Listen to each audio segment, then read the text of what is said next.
Boing. Hello, all one and all. Welcome back to some D&D. Jumping right back in real quick, as we are a little bit behind. So last time, you guys met back up with Neo and moved south to attack a second watch camp, leaving Neo again when you got close. Searching through the petrified woods and lower slopes around the camp, they discovered this camp was more fortified, with dwarven prisoners reconstructing some kind of watchtower. The party retreated, retrieving Neo to bolster them against the increased number of guards. And sneaking around, they covertly took out several flying mounts to prevent warnings from getting away before the guards were alerted. The dwarven prisoners put up a fight for their own freedom, helping out the party, but weak and unarmoured, a couple of the dwarves fell during the fight. And this is where we pick things back up. Immediately after the fight, you guys all congregating back together after Arwen returns from chasing down the one Yuan-Ti who fled. Indeed. Yeah,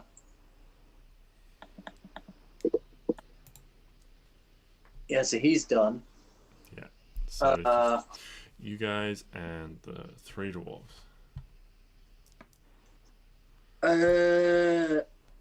Just say, hey, dwarves. How's it hanging? A little more eloquently than that, but just sort of make sure they're okay. Make sure there aren't any more of them that need help or unbinding or anything like that. Yeah, a couple of them have got a few wounds and things like that. One of them's looking pretty rough. But yeah, they're just looking on like, thank you. Who on earth are you guys? What's is there some kind of plan?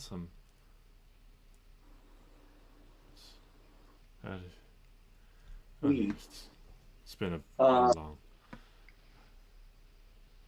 We are the Fellowship of Aegis, and we're here to investigate what's been going on in this desert and sort out the problem. Oh, you with one of the scouting parties from the sort of like looks over from the elves, I'm guessing, with a tiefling guide. Yeah. Wait, what do you know about the scout parties? Well, so like one in the middle just like gestures to the other two. You know, one of them's patching up the injured one. It's like with sort of what little they can scrounge off with bandages and stuff like that. It's like, well, we were also part of a scouting party sent in to try and find out what was going on, and well, we all got captured. Like all of us, pretty much. I know several groups have not been accounted for. Hopefully they found out someone and made it out, but there's a high chance we suspect that they just died. Yeah, no one else made it out. We came in with sort of 5 or 6 groups, maybe sort of 10 to 20 in a group, things like that, and yes, most of us got sort of ambushed by this undead force, and we thought we were goners, but they took us prisoner. We're a few of the lucky ones. We've been sort of branched out here to rebuild. The other ones are under a sort of closer guard in the main camp. But yeah, it's overseeing more, sort of like gestures his thumb in the direction of the castle, overseeing more rebuilding. They got a ton of like tieflings and some more dwarves and things like that down there that have all been used to rebuild that old castle and stuff.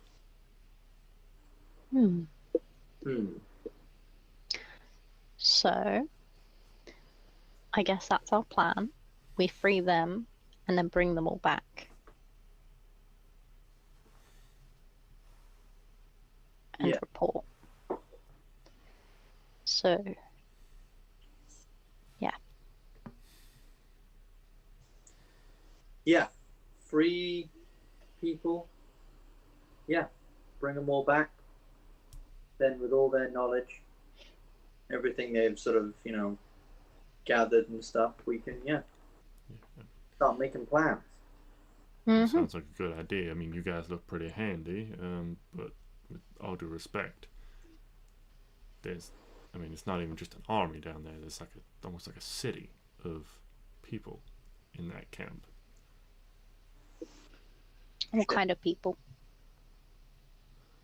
All these Give me all the details. Like all these snake people.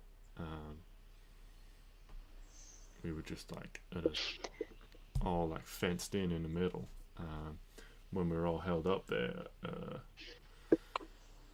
those of us who sort of worked hard and stuff, we were allowed to sort of get out and do some building. The 5 of us here just kind of got lucky. We got sent out to rebuild this. It's been a bit sort of nicer being away from everything, a bit sort of freer, able to move around and stuff properly.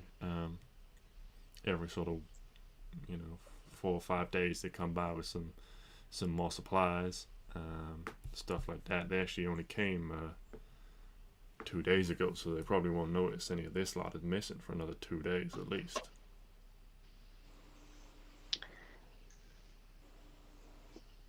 I mean, we tried to come in with some skilled lots, good trackers, good scouts people, but this desert's like nothing like the mountains really. We got a few spellcasters amongst us if they've managed to survive, who could maybe be put to some use, but they don't really have access to materials and things like that they need. Do you people have disguise self? Maybe 1 or 2, but we're talking 100 people or so. No. I mean of us, of you 3. Oh no, none of us is proficient in magic. Okay. Does Stix or Klari have a disguising thing? When you have discussed self. I know you had it. What do I do? Ah! JJ, these weird animal things here, Yeah, the lizards. yes, are they beasts? Yes. This is amazing! Right, Klari and Neo, disguise yourselves. Me and Stix will be the lizards. Fuck yeah! How are we being lizards? I will polymorph you and then I will animal wild shape. Oh yeah. Oh, that could work. And I'll just have to kind of... Okay. Whoever rides Stix in the least weird way possible, you could take that. Just make sure he behaves. Because he will be thick, probably. Okay. Thicker than normal. But don't know I said that.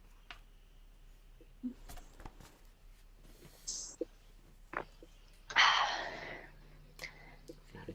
Oh, I love it when a plan comes together. Okay. I was always like, well, what about us? You can come with us as slaves if you want, or you can stay here. Up to you. How brave do you feel? I mean, if you're going to be getting everyone out, or trying to get everyone out, we'd rather come with you. I mean, we're not much for, yes, please come with us.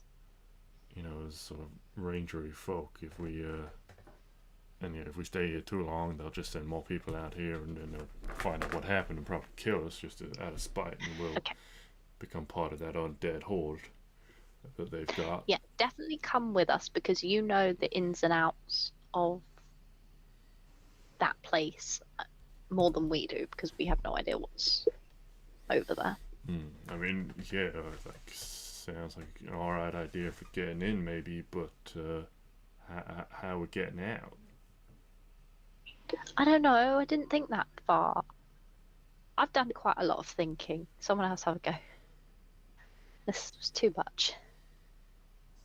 Well, do they have like an area where they get put in the night time or something? Yeah, we're all just kind of holed up in this big like pen together. Right. Well, that's when we'll make the escape because everyone will be there in the same place. It's like right in the center of the camp, though, and even if we do break out, like a few people tried to run early on, and they just, I mean, some of them got sort of like rounded up and brought back, and a few of them were like made examples of. They turned them undead right in front of us, just to sort of show us what they were capable of. With all due respect, I don't think just running for it's gonna really make that much of a difference. Well, how far would we have to run? I mean, first of all, you got to get out of camp. That's, a few 100 feet of like tents and makeshift buildings and stuff that they've all put up in the way in any direction. And then you got miles and miles and miles of desert. They know this land better than any of us do. They'll be faster. They've got, all their mounts and things like that. We'll have no food, no supplies. That part isn't the problem. It's just the getting out. That's all that matters. I mean, then we'll with all due respect, figure it out. It's fine. Getting out and dying's not much of a way to go.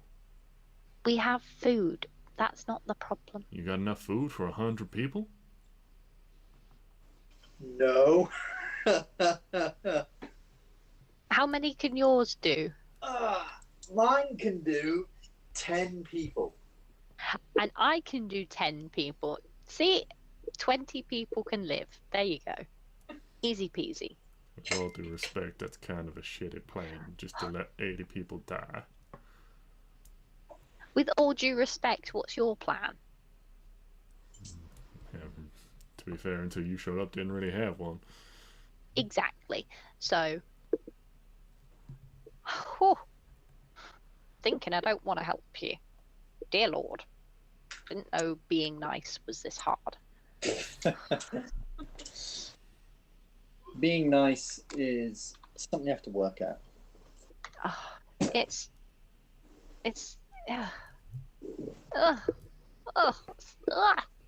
stressful.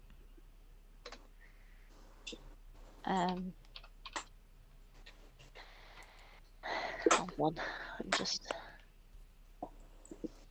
But I mean, there is merit to your plan. But yeah, I get what you're saying. We can't get 100 people across a desert.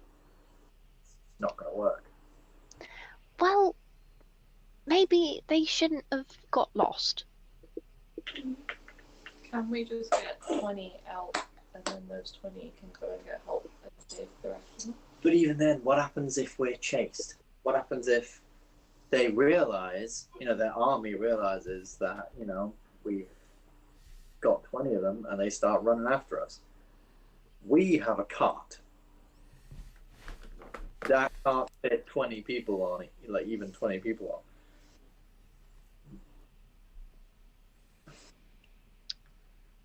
I think this is it's sad to say, and I really don't want to have to say it, but yeah, it might be the situation where these people are going to have to hold on for as long as they can.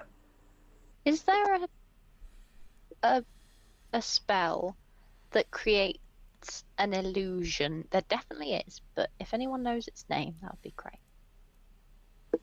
What do you mean? There's minor and major image. Yep, that'll do. Image.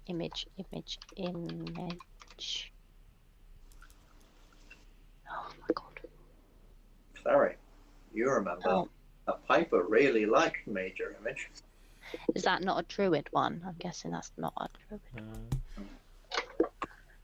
Everyone, Great injury wall. while all this is going on, everyone just make an Arcana check for me.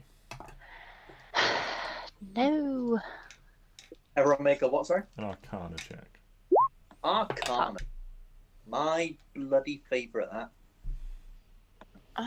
Bloody favourite. Oh. Solid 3. A good 3 right there. Oh, wait.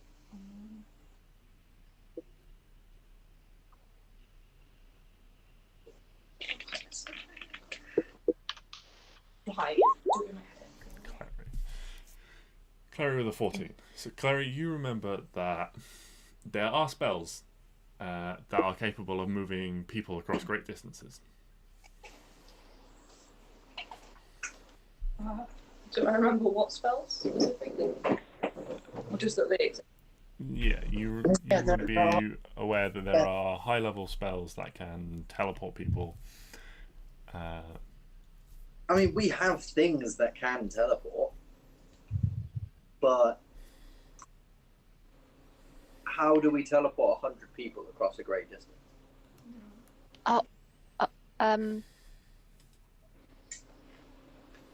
Did Clary work out what it was called?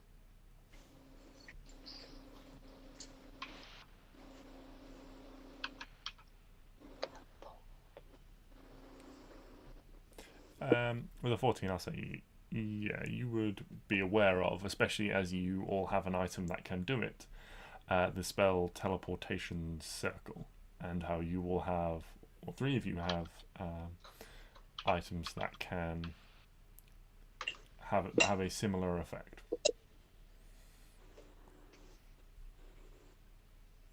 Yeah. And, Did we ever figure out? You've discussed the idea of teleportation circles in the past with people like Bistina in Rosenzen. So conceptually, you are aware of the spell. Weird, dudes.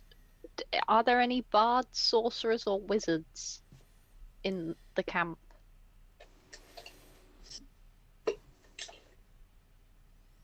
Any particularly powerful ones?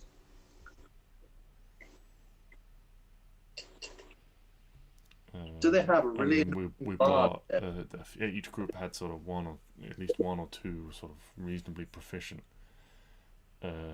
spellcasters. Yeah.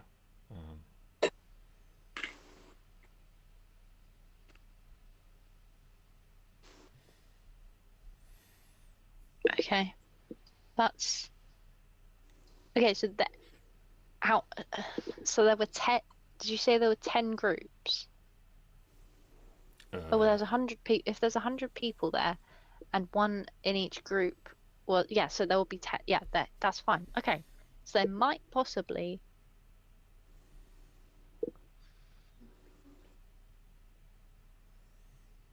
Does it have a?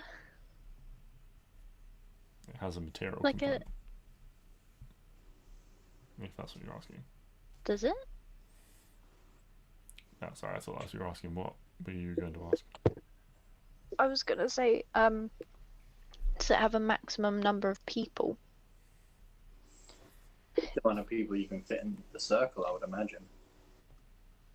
You just draw a really big circle. I don't think that's how it works.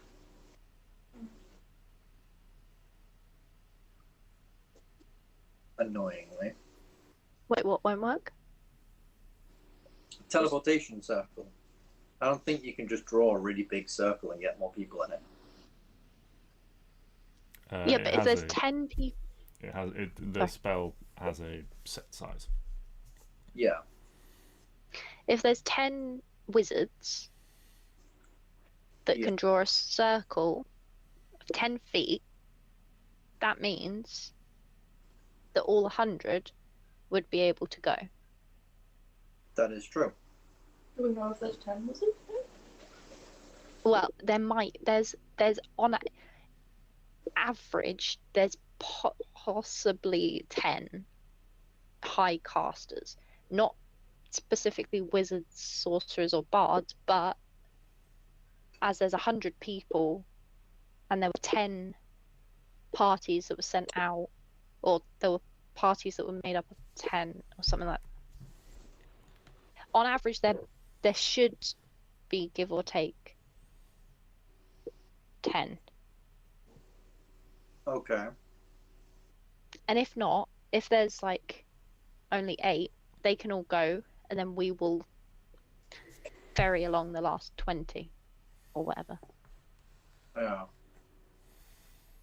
We'll just Maybe. Yeah, this plan relies on a lot of maybe they know the spell. Well, maybe they're there, maybe they know the spell. But, I mean, Maybe. I definitely still think we can't get all these people out now. Yeah. Even if, even if we go there and we get all this. I don't know, like, we're going to have to go in there and they're going to have to cast the spell, and what these, like, the enemy's just going to let them cast it? Like, surely there's a reason they haven't done that already. Yeah, everyone again, make another Arcana check for me, as you say that, Stix.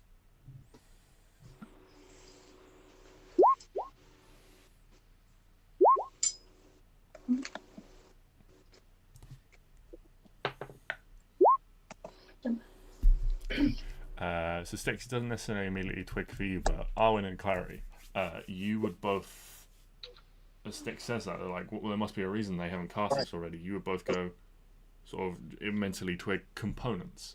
All your spells, require, or a lot of your spells require magical components. And so if these guys are prisoners, then that stuff has probably been taken from them, you suspect. So if they had the capacity to do it, the things they used to do it have probably been taken from them because they are prisoners. See. So we get their components back, or we help free them, we help get their components back. They're able to maybe cast the spells. Yeah. Get out of it. That sounds like a good enough plan to sort of hope on.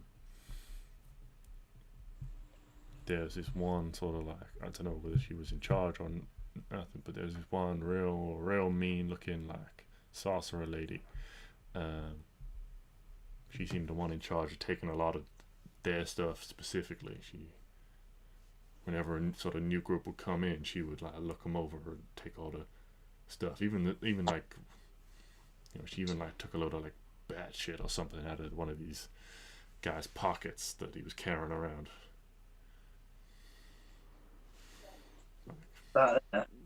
Batshit crazy. Do you know the name of this woman? Was her name perhaps Tossi? Yeah, could have been something like that. Oh, fuck. Real mean looking lady with, like, sort of like red robes and a sort of like tattoo on her face. Yeah, she had a tent not too far away from where we all ended up.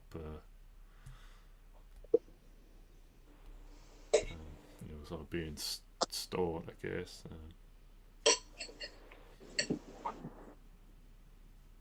If stuff was anywhere, it might be in there. Okay. So I guess go into the camp, talk to the prisoners, find out who can help us, get their components and stuff, and any weapons they can get, and hopefully teleport out of there. If not, we give them a chance at freedom by fighting our way out or something. I mean, even if they do turn out to be 10 people that can cast the spell and take 10 people with them, they won't be able to take us. Yeah, we got this little ball. Doesn't that take us all the way back to the house? Yeah, but that's not better than nothing. We've got to go back through this little desert journey that we've done. Oh yeah, we can just like ride back. Either or. We're fine. We're not the problem. We can survive in the desert. We can defend ourselves and Just run. that that's like a long detour from, trying to, just find it. What Balsam? Yeah, that's fine. We're not. I mean, are we trying to find him now? What is our end goal of this? Are we taking him on now? Let's see if we can find him, but I thought we were trying to find out what's actually going on and what he's doing. No, that's a good point. Yeah. And like the longer, we've already spent, I'm assuming, like several days trekking through the desert. And this would mean going all the way back to Rosenson. And then having to trek all the way back. And it might not even work. Yeah. What do you think, Abby? What are you thinking of? I mean, I was on the side of find him now, but now we know that people are actually still alive. It's probably best to get them out and take them to safety.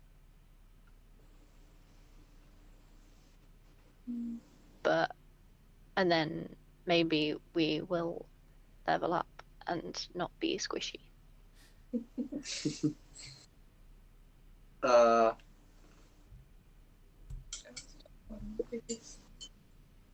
do agree. I think we should try and save them, but at the moment the plan is just so. It's if there are 10 people that can cast a spell that might happen to know the spell, and we may be able to find the components that would possibly take them from them, and then they may be able to teleport 10 people out.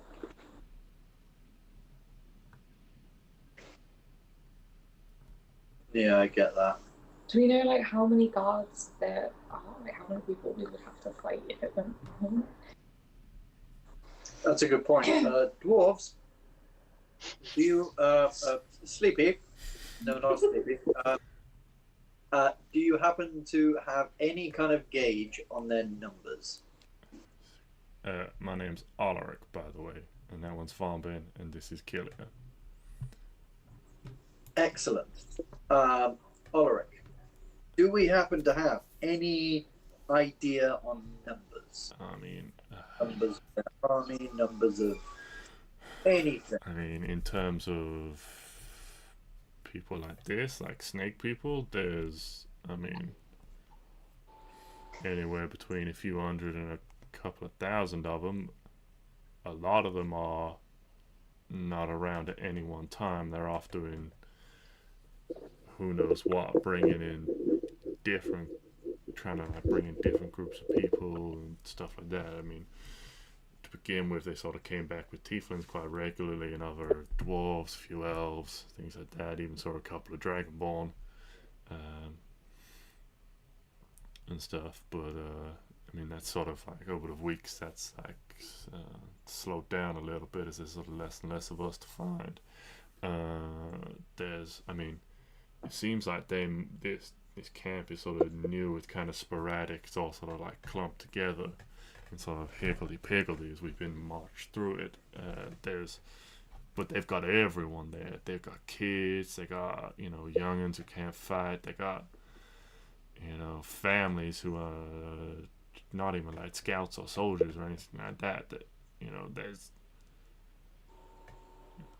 there's everyone there. So it's not all soldiers at the moment. And then, well, the worst of it is kept behind the walls. say it was a relief being sent out to work here, because working on those walls every day with those things just standing below you, just sort of moaning to each other, just looking up at you. I mean, I'm not afraid of heights or anything, but you fell off those walls, then yeah, it would not have been pretty for you. That's the You're castle saying- itself. That's not the camp. They have like whole UNT families and everything. Yeah. I mean, they got kids. They got, the old folk who can't do nothing no more. All of that. It's whole society there. They got. Oh, so in that camp is both UNT families and soldiers and everything, and the people we need to free. Now, I'm going to take a wild guess and say that they aren't separate, that the prisoners work in different parts throughout the camp. No, the prisoners, we're all like in one big old place right in the middle. Oh, It's like fuck. one that's like massive pen. I don't know if it was like one of the cattle pens originally or something for their livestock, but we're all just like penned in together at night, In a slightly morbid way, it's got a little bit nicer as time's gone on, and people have died, and we've had a bit more space, unfortunately.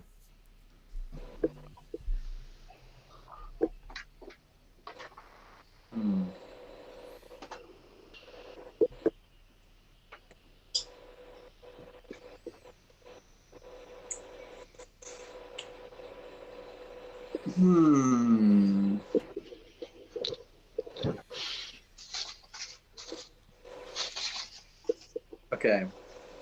Prisoners, all right in the middle of this camp that is inhabited by UNT. In the castle. Oh, Are the prisoners like families as well, or was it just UNT children and stuff? No, the prisoners are all the dwarves, the elves, the tieflings. Or just the soldiers and stuff? Yeah, the tieflings Okay. are more variable, but everyone else who's like sent in to scout is some kind of. But there's no children being held captive. If you ask that as a question, all record will be like, not many. There were a couple, a few sort of like tieflings that never really made it that far. They kind of doted on this sort of bland sort of old woman. Sort of protectively about it. She seemed quite important to them. But yeah, not many survived for that long. I heard from one of them that most of them sort of ran early on as things started to get weird for them. They began to like make their way out and stuff. I'm thinking that if we can do like Clary said, maybe go in and find out what Balsam's up to, what his end goal is. Because I remember there was that stuff about the chain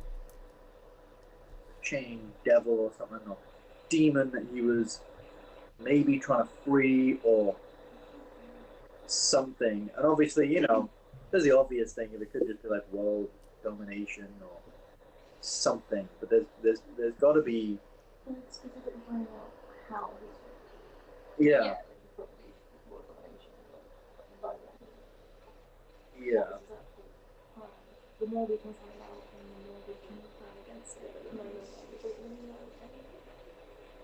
Yeah, and maybe we can try and disrupt them somehow. Maybe we can start firing. No, don't start firing the camp. That could hurt around people. Because it's so fucking.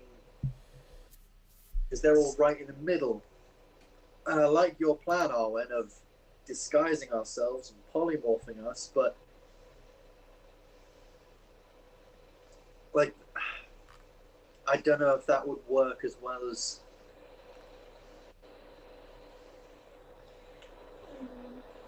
I don't really know if that, like, if we'd be able to do that. I mean, we could go in and obviously get this up. I kind of want to try it. And go in and see what we're working with, what prisoners we're working with, because maybe from there we can come up with a plan. Because obviously, if we go in and we find that they have lots of stuff, then yeah, great. If not, then maybe we decide, okay, well, maybe let's go after Tosi, because she's clearly a big part in his plan, and she's the head of the UNT, and she's this and that and the other.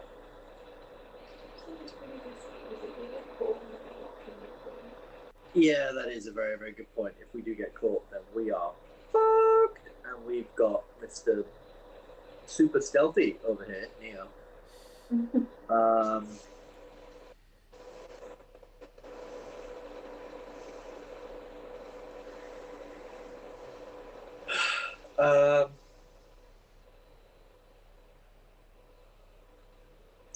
It's annoying we don't have anyone with.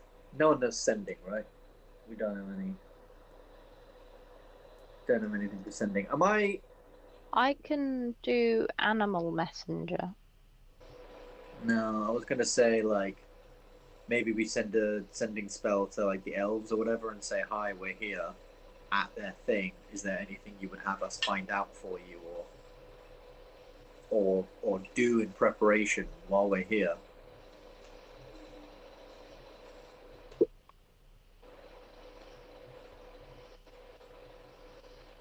I mean, Mr. Ulrich, is there any like what are you guys' plans now? What are your plans? I'm assuming you're going back to the dwarven place. Well, I mean, the three of us are kind of, well, we're dead to you and probably tied to you at this point. As I say, none of us are really that good at.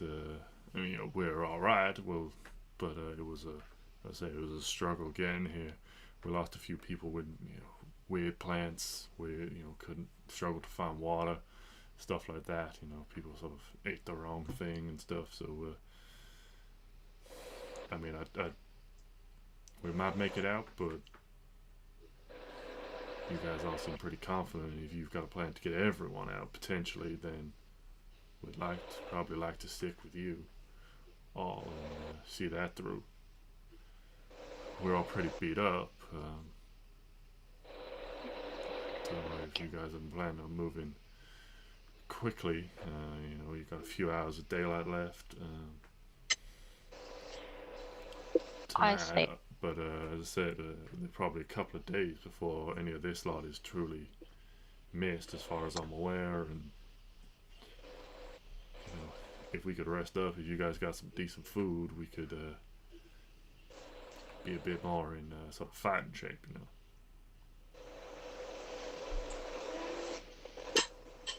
Is there a limit for distance on your animal messenger, Arwen?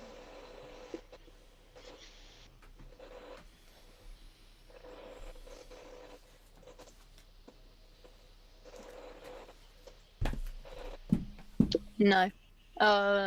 Yeah, it lasts 24 hours. Can I have the big map, please? Bring me the big map.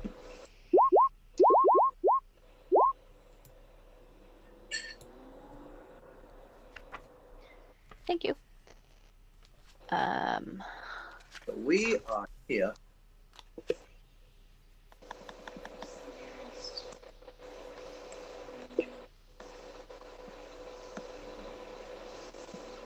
The nearest place to us is probably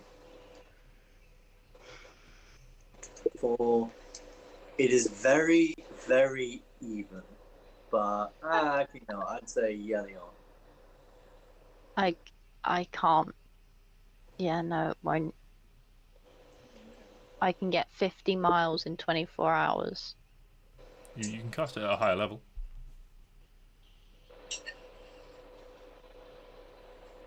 Oh shit. So at 3rd level, it increases by 48 hours. Okay, so 4th level would be 90. Would be 120 hours. so I need to do 3 hours to get to Yelion. 3 hours? 3 days. 3 days. 3 days. Sorry, 3 extra spell slot things. 2 extra spell slots. Oh, because they need to get there and back to us. No, just to get there. All right. It'll take 2 days and a half, or 2 days and a quarter.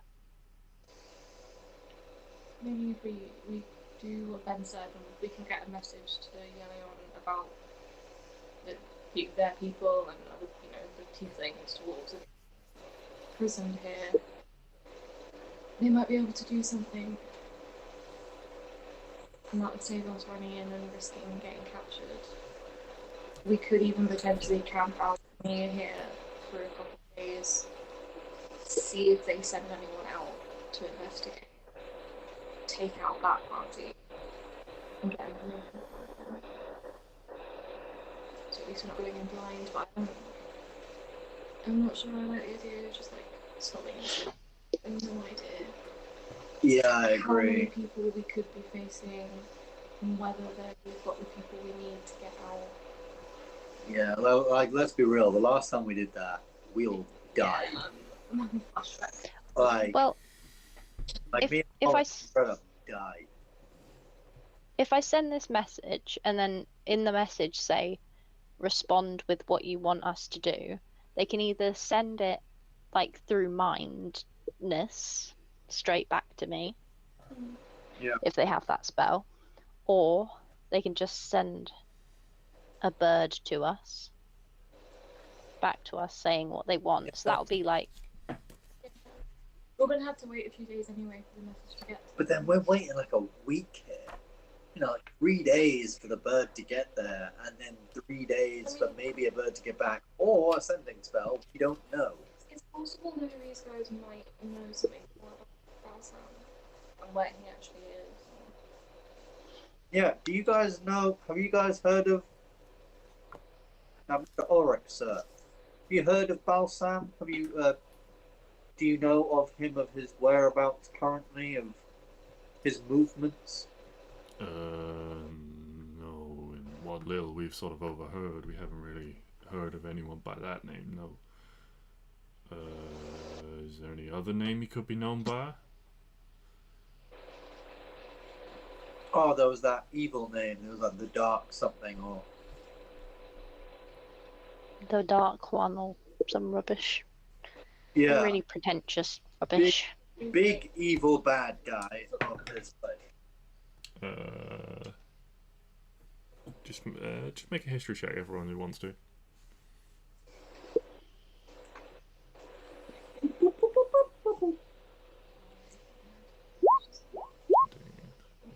So, Klari, with the 17, you recall the name you overheard previously was the one who walks in shadow. That's Yeah, that's him. yeah, the Yeah, one so who I walks was in like, shadow. Oh, yeah, no, we heard stuff about him. He's up in the castle. Where's the castle? Like in the castle, or like the thing that That we right keep next to it. Don't ring. It's not right next to it. Just don't remember, like there was the castle here, and the camp was just like here. Bam, bam. Then way. Can I suggest, if we're gonna need to stay here and rest anyway, Yeah. can I? No, I can't. What? No, That's because I haven't leveled up yet. Oh, because that one, the Balsam you said, the one that they call the Walks in Shadow. He comes out from time to time. I'd say it's one or every sort of like week and a bit, something like that. Maybe he'll come out looking all sort of like ashy and flaky skin and about falling to pieces almost. like he's burning up from the inside, and he'll take someone strong looking away, and he'll like become them. Like there's all this like weird smoke and stuff like that, and yeah, and then he sort of walks away as them, and his old form like crumbles.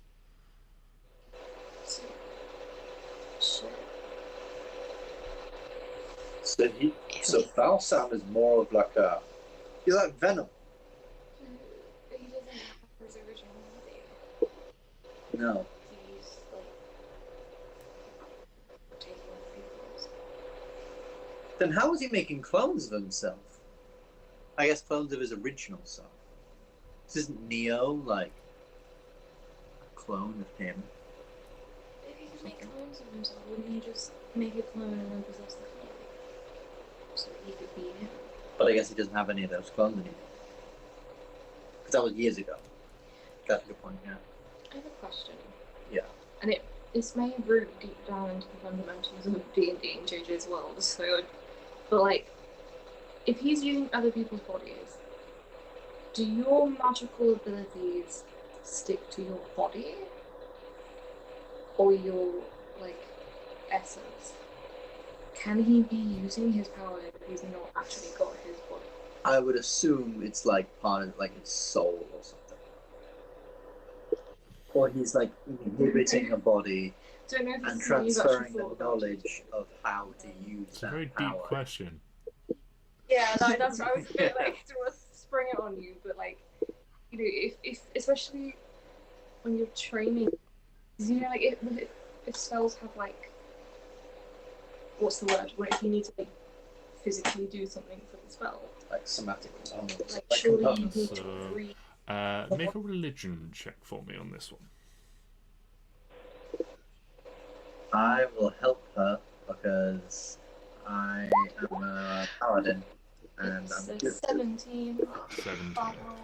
Okay, so where to start? Sorry, just don't. So, some magic you know is taught. So people, certainly like wizards, bards, and things like that, they attend colleges and stuff, and so they learn, and so that is knowledge that is learned knowledge, and so you would assume that if that person were to find a way to possess another body, that knowledge would certainly remain with them, because that is learned knowledge that their mind possesses that they remember. Other abilities,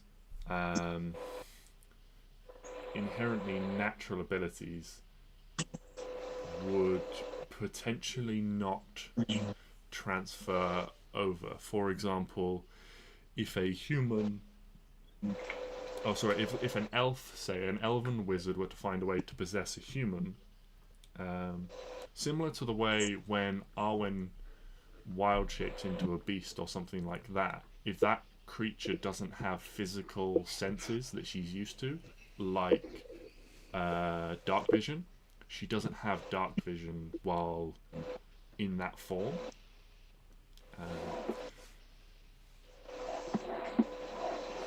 You would know potentially as well that demonic and fiendish possession can work slightly differently, wherein it's almost like the physical essence of that thing inhabits the creature being possessed, and so therefore there is a crossover between the abilities of the possessor and the possessee.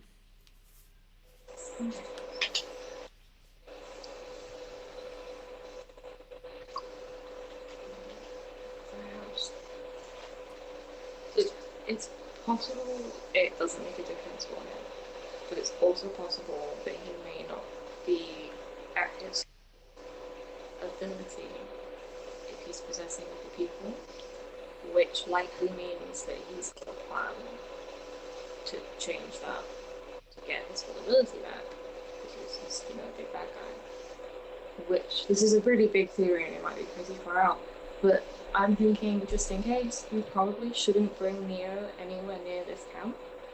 Oh, because fuck! if he is a clone of him and he possesses Neo, that would likely give him his full ability if he isn't already at it.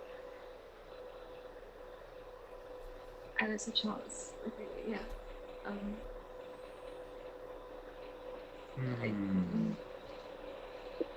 Valid point.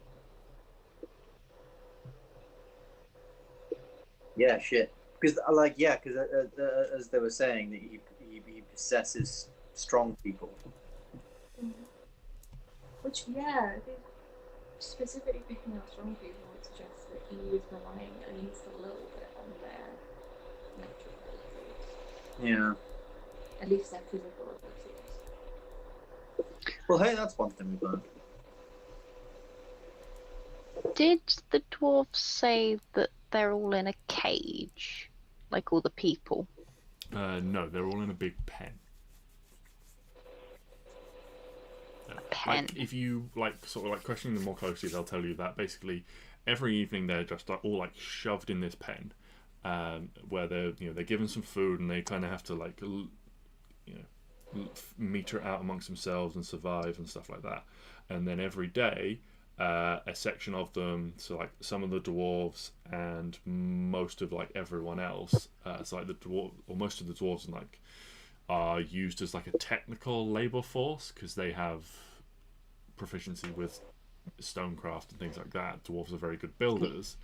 They are, and then everyone else is used as a labor force to rebuild the castle because parts of it have just fallen down over the years and have not been maintained, and so they're being used to do that. Okay, but the place they're being held in, Yeah.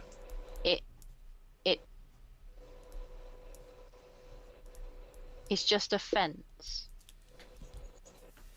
So yeah, basically it's just a large pen with high. Oh, fuck 'em. They can't be bothered to just climb a fence. Well, as he told you before, it's not just a case of getting out. They've also got to get out of the camp, and then on their own, they've got to get hundreds of miles somewhere else. So it's kind of a case of, even if, it's a bit like Alcatraz. You escape the prison just to die in the sea because it's impossible to make the journey to land.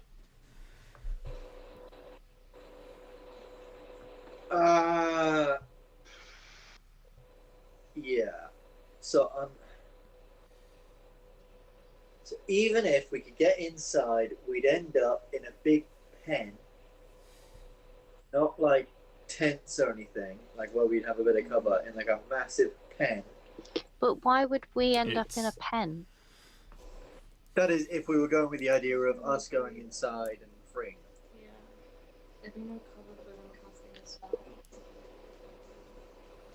Yeah, because we need to. Be able to hide what they're doing. Yeah. Unless, you get 90 people to huddle around them really ominously. Not to mention if we now know that Balsam is there. So if we get caught, if we're trying to free all of the prisoners, what if he came and joined the fight? We'd be screwed. We can take him. I bet we could fucking take him. You see me, I'm a menace. Well, I mean, assuming we came into the desert we were trying to find him in the first place. Well, we were trying to find him, we were trying to find the desert, and we were trying to find out as much as we could about this place. So this is what we're going to do it. So I think we should set up camp around here, send out a message with Arwen's thingy, wait for a reply, and wait and see if anyone comes to check out how many people we just voted. Yeah, maybe. And they might be able to give us more information, or maybe the elves can come and help us. Maybe the elves will...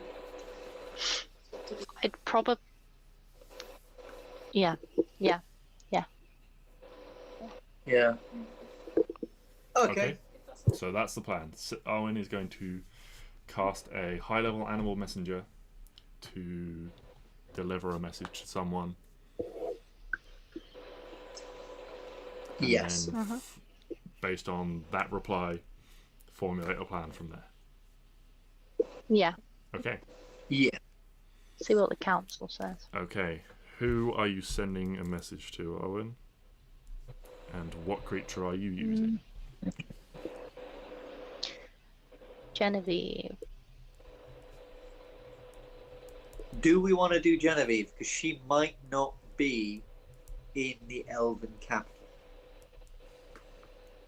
to speak to the council. When you last saw her, she she was leaving Rosen's End to return to the council.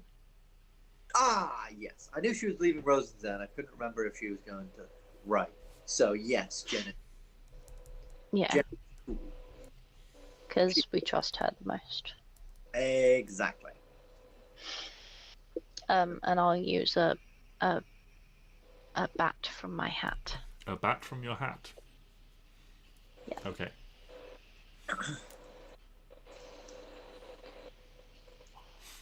Is there a word limit? There It could be 25, I'm not sure. Up there with its cat. Yeah, 25 words. Okay. 25 words. So, The bat on the cat. found Balsam's castle. Oh, is it 25 words, you say? Yeah. Alright, hold on. I have the iPad. I will write this shit out. Write this shit out and get it properly thinged up. Alright, so found Balsam's castle. That's 3.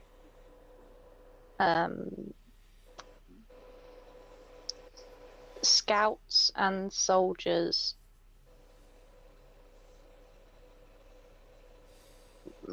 locked up inside, Captured is or one word. something inside. Captured. Yeah. As you guys brainstorm this, I'm happy to weigh in. I'll be Neo. He's intelligent. Neo, you've really rolled a good intelligence. Damn. So, found Balsam's castle. Scouts, soldiers, captured. So that's not a word if we just take away the "and." It's fine. You can just take out the word soldiers how- as well, just scouts captured. Yeah.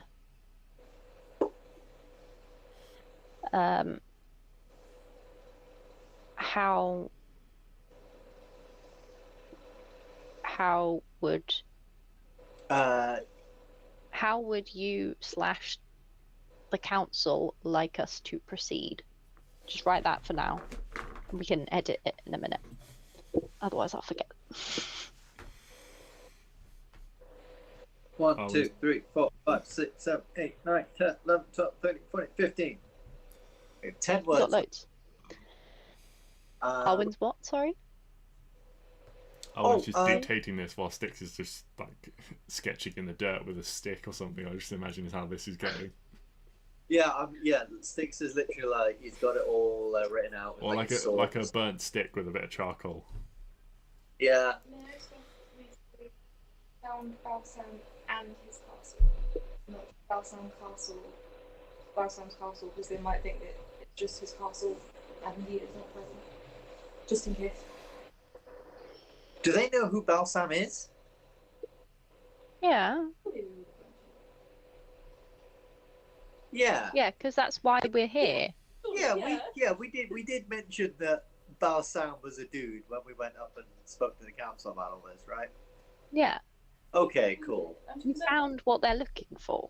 It has been a long time since that meeting, and I was more concerned because my dad was there, so I forgot most of it. I kind of blacked out. Oh dear. But yeah, I'm pretty sure we did. Yeah, we did. Because Balsam. We wait for days. We wait for like 3 or 4 days for this pigeon to just drop a little thing that says, "Who's Balsam?" Pigeon, who this? New pigeon, who dis? Oh no. Oh, she hasn't forgotten me now. New pigeon, who dis? I'm glad you got it. I'm proud of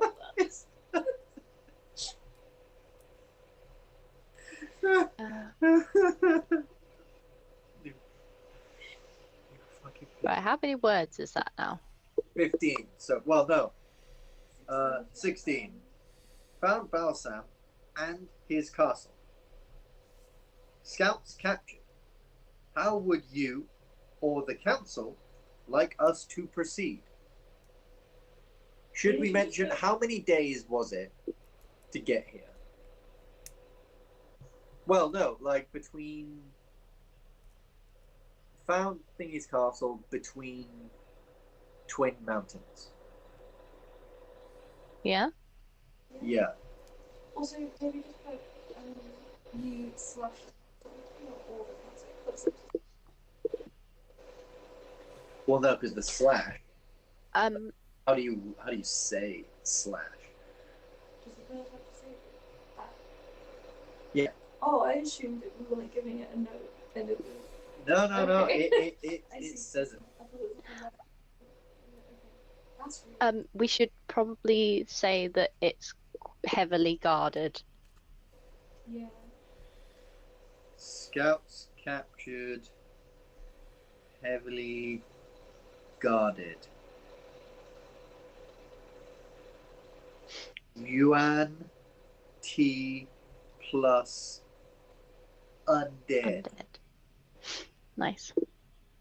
Yeah, so found Balsam and his castle between Twin Mountains. Scouts captured, heavily guarded. Yuan T plus undead.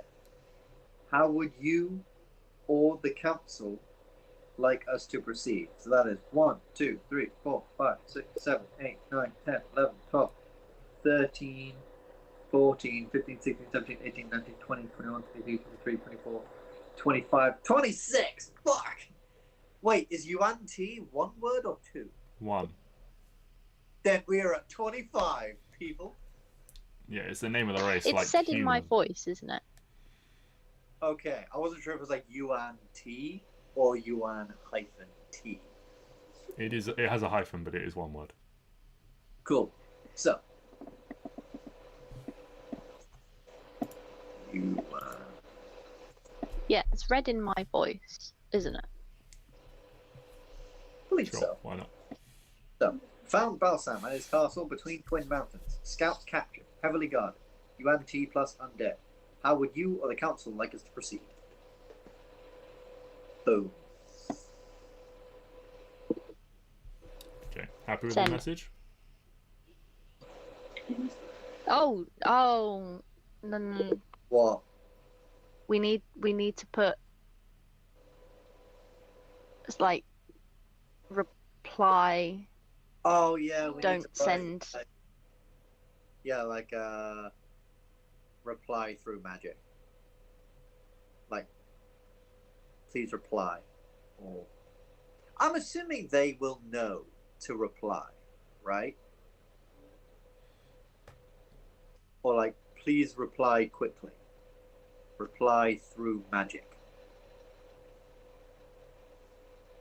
Something like that. Abby is frozen. Yeah, I think Abby's frozen. Ah. Yeah, she's gone. She gave up on the sending. Just. Why don't druids get fucking sending, man? Make this so much easier. I could have sworn we got a spell scroll for sending. You definitely did at one point. Yeah, we definitely did at one point. I can't remember what you Hold used it the on, but fucking I remember Klari making a check for it. Oh yeah. Oh, was that one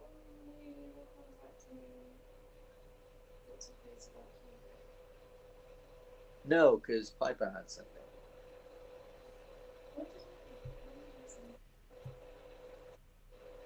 Yeah, when did you send a message? I don't know if you check.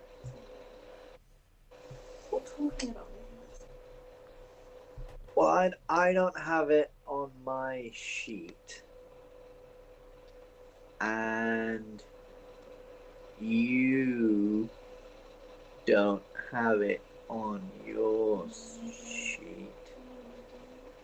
Push, feeling, slippers, cloak, bat, bookcase, mimic, plush, magic mouse, scroll, mouse. magic mouse, scroll. Abby, do you have on? Because we definitely did once have a spell scroll of sending. Do you remember if and when we used it? Because we remember Klari making a check, but we don't know whether that check succeeded and therefore it got used. I think regardless, it would have been used. Oh yeah, if she made a check and it failed, then the spell scroll would be used, wouldn't it? Yeah. Do you have it on your sheet? Did we actually use it?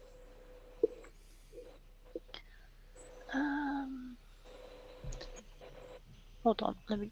There's a shit ton of stuff on here.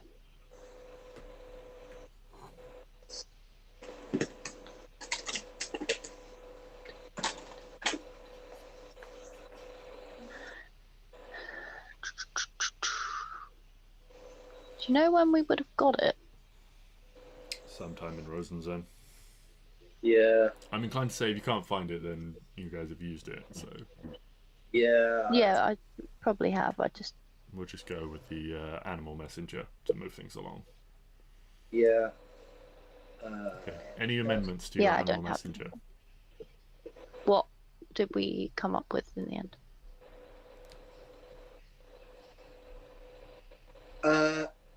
Did we edit it? I did just think we could, instead of saying like, how would you or the council like us to proceed, why not just put, how do we proceed? We then deliberate with the council, obviously, for this, Yeah. as plans herself. Well, maybe like tell council, how do we proceed?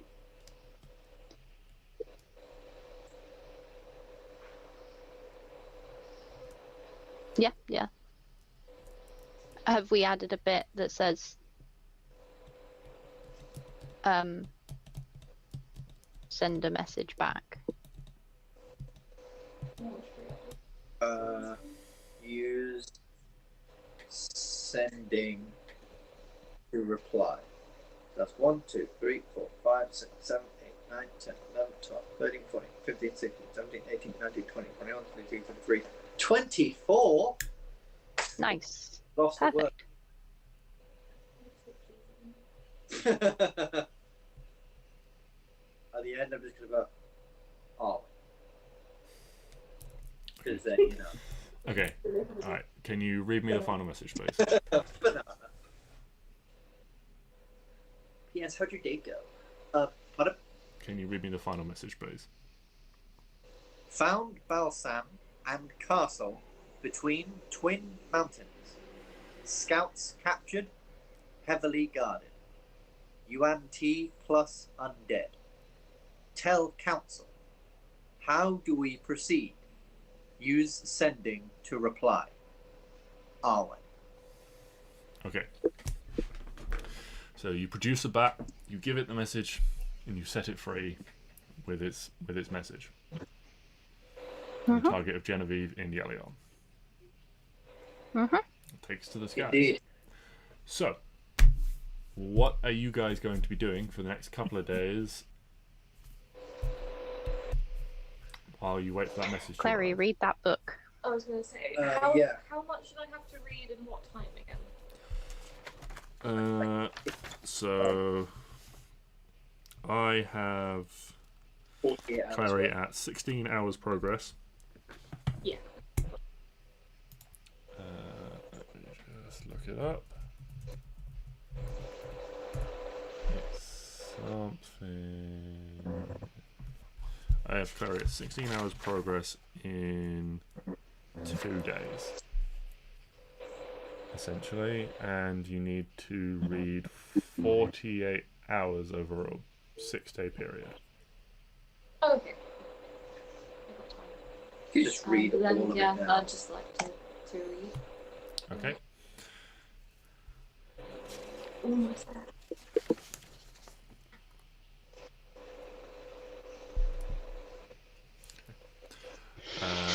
Okay. So you've got at least 2 days, you expect, before time arrives. When you send the message, it's late afternoon. How many days? Sorry, 2 days. You expect it to be at least 2 days before you get a reply. 2 days, right. Cool. So you're doing that. Well, Well, not today. because 2 days. So if you do 48 hours, but then you take away 16 hours, that's 8 hours for a rest.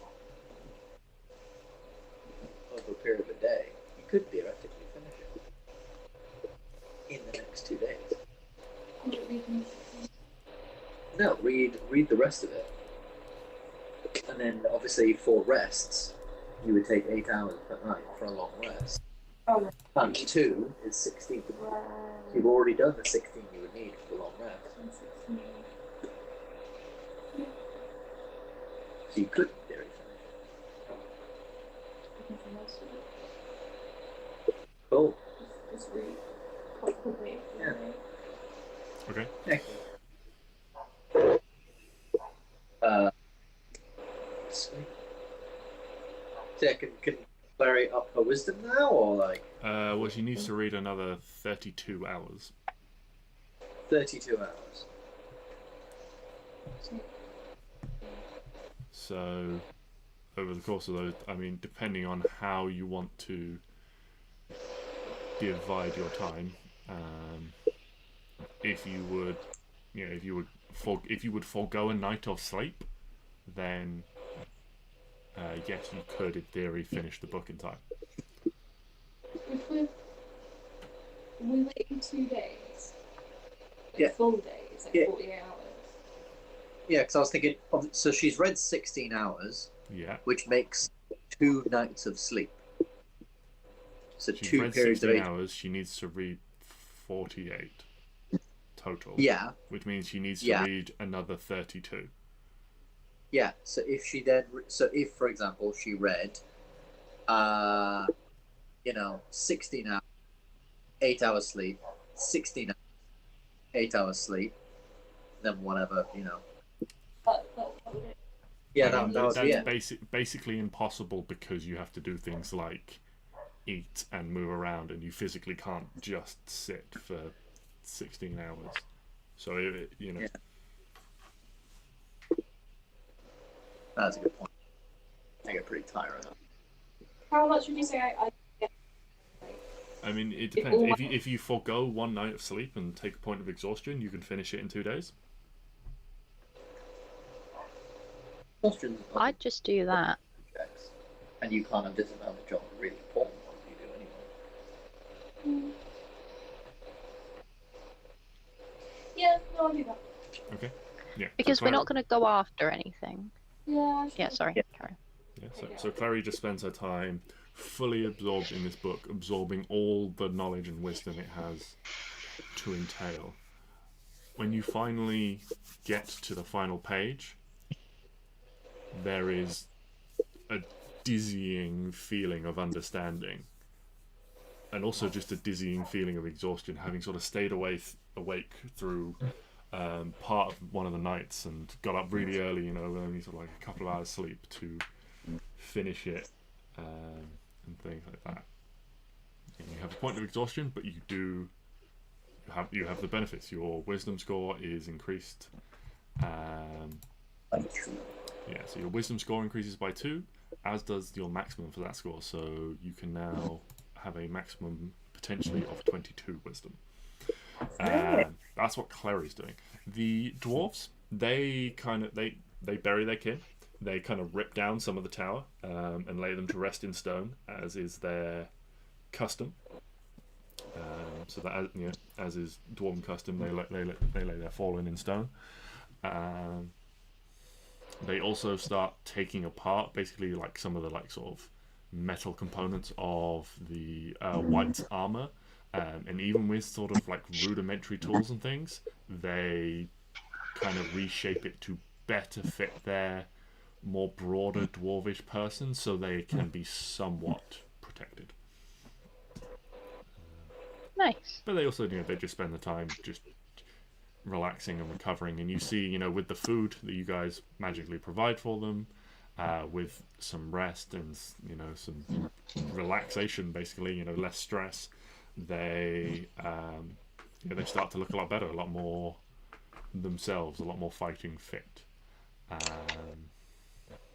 Yeah, but Arwen and Stix, what would you like to be doing in that time? You go. I would like to once a couple of times, maybe a day, just send out a bat from my hat and look through its eyes and just see what's happening in the camp and the castle, and just see kind of if anything's changed, if there's any changes in their daily routines, Okay. if they're acting weird or... Yeah, no problem. Make let's say 3 perception checks.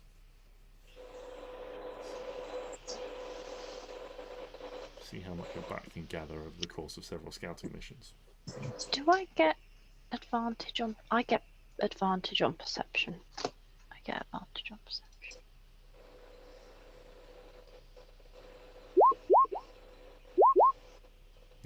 19, 17. Yeah, so you pick up a reasonable amount of detail. You see this place where the prisoners are held. It is like this, just this high-walled pen. Maybe the walls are sort of like 12 or so feet high and topped with like rusted spikes. There is a sort of a large like double gate in and out of this place. You can see there's just a vast array of sort of makeshift tents made from animal hide and things like that in the camp. You see a few different areas where they've got sort of like pens for a collection of their lizards, and you can see they've also got some larger mounts. They've got a few dinosaur mounts and things like that in there. I'm not fighting any more dinos. You would see near the prisoner pen there is a very large ornate tent a short distance away. That's about what you'd see from the camp. Would you send the bat over to the castle as well, or any of the bats over towards the castle? Well, yeah, just like in the general, a good old flyby, a fly around, because I can do it for a while. Okay. And just see if there's any change. You're trying to scout the castle as well, basically, as well. Yeah. Okay. So, I will, in that case, throw you back over to here.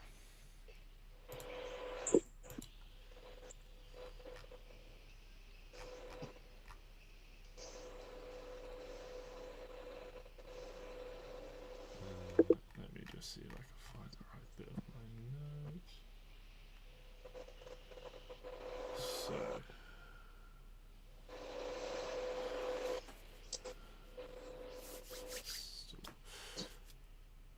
So, the gathered Yuan-Ti have set up camp outside the castle. A large camp home to hundreds of Yuan-Ti. In between the camp and the castle, a few random undead drift around aimlessly on the outskirts.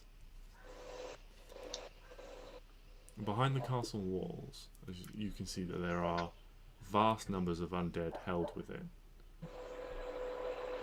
The castle itself forms a circular outer wall. This you can see has been destroyed over time and is being partially reconstructed.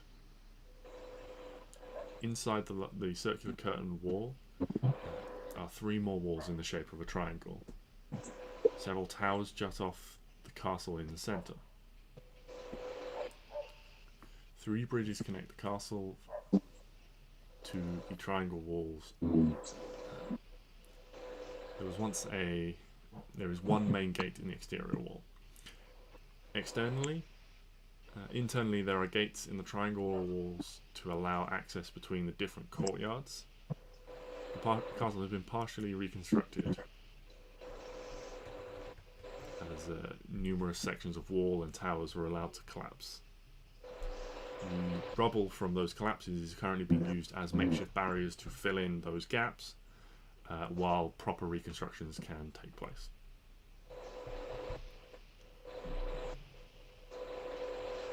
These sections of reconstruction are covered in large amounts of scaffolding, you can see. Okay. There is a weakness in the castle. Could I, with the rolls I made, could I also see if over the course of the few times I did it and the few days, did any of the Yuan-Ti or the undead act any differently, or You didn't pick up on any were they differences preparing? Or... in anything like that, no. Okay. Just the same continued reconstruction.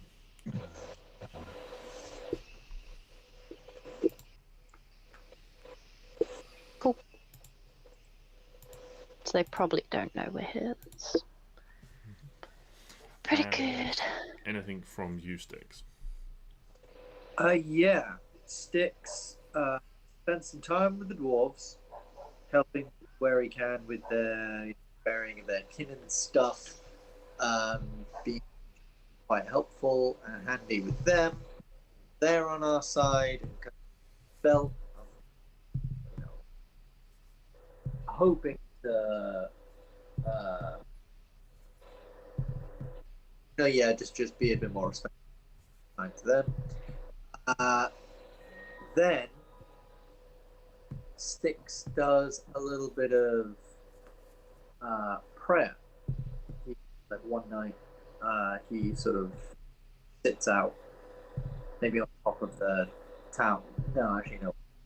So just like sits out somewhere, tries to seek some guidance from good old Ziriel, because he's a bit torn. Because on the one hand, he really wants to help and free all these people, and he feels like that should be his thing, like that's what he should do.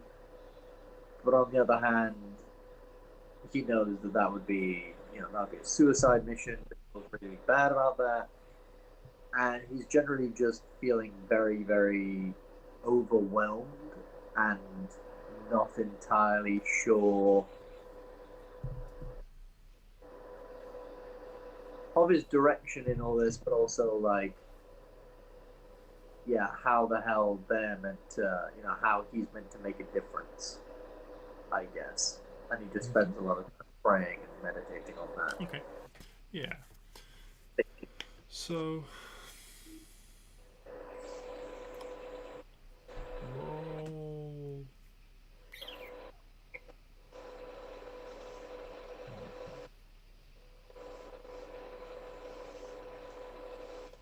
Just roll your charisma for me. Just a straight spellcasting check. Great spellcasting charisma.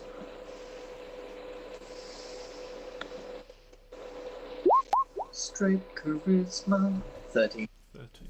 Okay. So that evening, Stix, almost in response to your question, potentially, or your search for answers, you feel that you get granted a dream, but a dream that feels different, a dream enough that feels like it comes from somewhere else. And in this dream, you see a simple farmer. Not one you recognise, just a simple farmer. He's young. He's young, has a small farm, and as you watch, he takes a single acorn and plants it at the edge of one of his fields. And as you watch, time speeds up, and this singular acorn, this small shoot, sprouts up and grows, and the sun turns in the sky and the clouds move over, and rapidly this tree grows. And then it slows down again, and you can see standing before this mighty oak is the same farmer, old now, very old, wrinkles on his face, lines in his skin. What little hair remains is snow white. And he stands there in the shade of this tree. And as you watch, two small children start running across the grass, and one of them leaps into his arms, and the other one sort of runs around one side of the tree where there is a small rope swing tied from the lower branches, and they start swinging backwards and forwards on it. And this old man looks out now, happy, smile on his face, looking across his fields. You see cattle graze. There's an old farmhouse in the background, in the shade of this mighty oak that he once planted.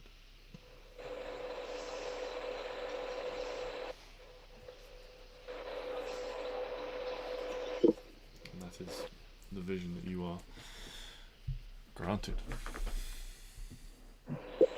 This final image of this farmer stood under this mighty oak, just lingering in your mind as you wake. On the second day, Arwen, you are just returning from one of your animal scouting missions when you hear a voice in your mind. It's not a voice you immediately recognize, but it has some familiarity. You've definitely heard it before, but you can't necessarily place it immediately. The voice says, Arwen, message received. Scouts of the utmost importance.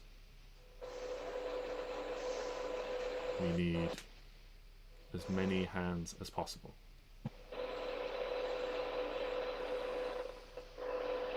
Precise location required.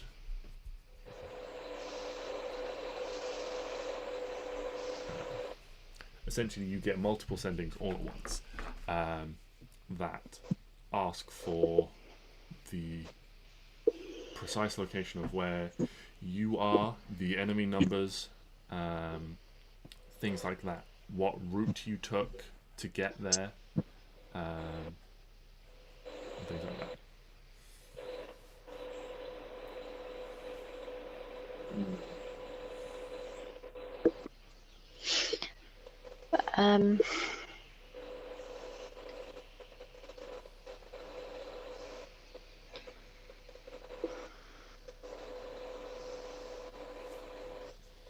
You have an opportunity to reply to sort of each sending in turn, so you don't necessarily... Oh, do I get to reply to them? Yeah, you can reply to a sending spell. Oh, excellent. Can I basically just tell them this sort of... Would I know where I am? You can make a nature check if you want. None of you have mentioned keeping particularly precise track of where you have been. Okay. I'm doing a nature check. 14. Well, bad It's as I not thought it was bad, gonna be. but it's not really sort of like precise enough. You get further sendings that have said have contacted contact made with dwarves and captured mages. They have the potential to break out if spellcasters can get components. Oh, okay. So we just need. Oh, so we can. Cool. Nice.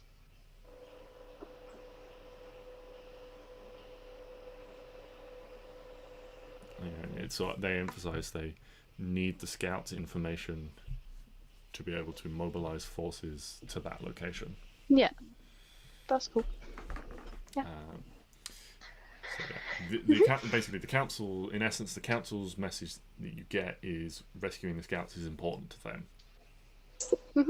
And that they have spoken to them and Yes. that they can do it if they can get components. Okay. Yes.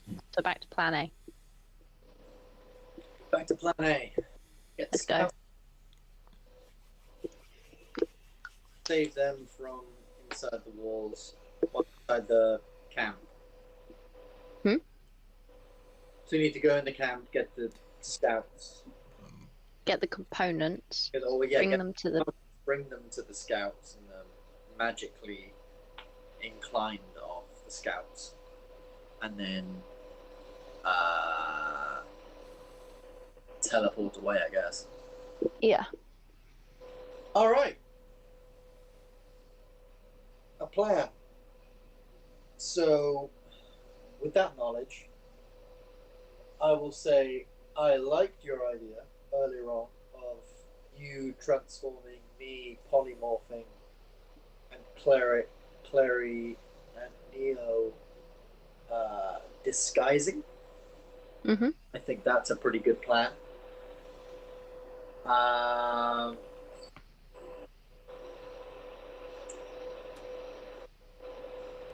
Otherwise, my only other thought is I know Klari and Neo aren't the best liars. However, I'm a pretty good liar. I'm a pretty good deceiver. I'm a pretty good persuader. Mm-hmm. So maybe she disguised me. Oh, is that something? I thought it was disguised self. Does that? Oh yeah, no, it's disguised self. It obviously disguises you. Shit! Wait, Neo's fucking. Unless Neo gives you this weird face thing. Yeah. Yeah. Yeah, he can give me his. Yeah, he can give me his mask. And I'll make him a. Yeah, make him. Yeah, that works out even better. I didn't know if it was a tuned thing though. Is it tuned? Thing, JJ? His it's Mask not of an many attuned faces. thing. The way it works is essentially Neo has Eldritch Adept, which Oh, so it is his. so he has the Mask of Many Faces, which are essentially it's a flavorful way of saying he can cast Disguise Self. Okay. Because I know I've used it before, but Have you used it before? yeah, I used it when going into the council chambers to hide myself from my puppy. Oh, okay. And then if I said that you can use it in the past, then yeah, you can use it again. I'd forgotten you'd used it in the Cool. past. So if that's what I said in the past, then I'll remain consistent. And you can use it now. Cool. Cool. In which case, yeah, we can do that. You've transformed Neo into a thing. Me and Klari go in. Neo is also quite persuasive, I will just say. Yeah, but if I'm very persuasive, and if you might be more so than me, I don't know. But Neo's a +7 persuasion. He doesn't have proficiency in deception. I got +8 in persuasion, and I also don't have proficiency in persuasion, but I have the lucky feat. So, I have +1. oh, how does someone I'm going to be an animal. +1 in deception? You're lying all the time. Badly. Yeah, but I'm not a good liar. Good point. Okay. And the plan for the dwarves? The dwarves The will dwarves, here. they wanted to come with us. They will be our prisoners. Yeah, We that's are what I bringing was gonna. into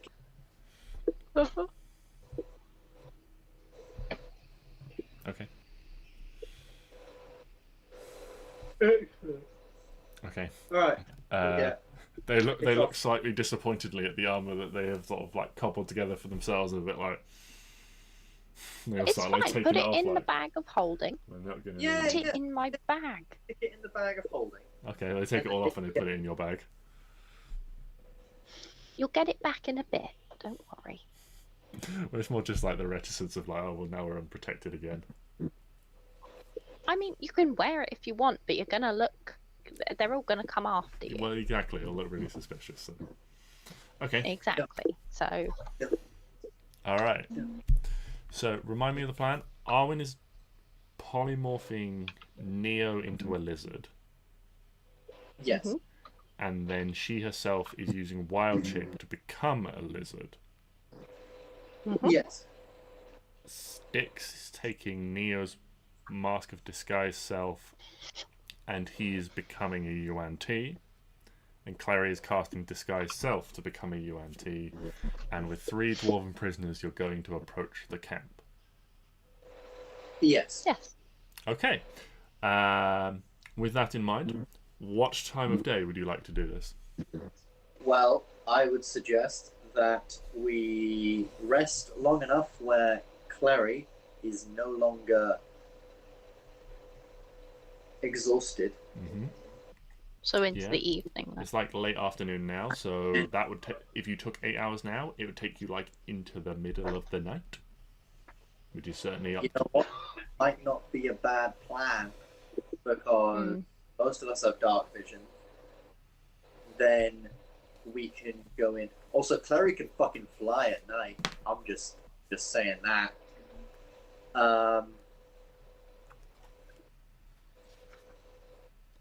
And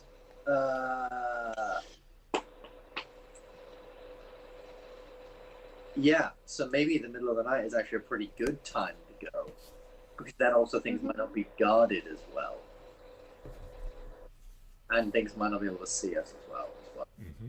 from far. Okay. Okay. So.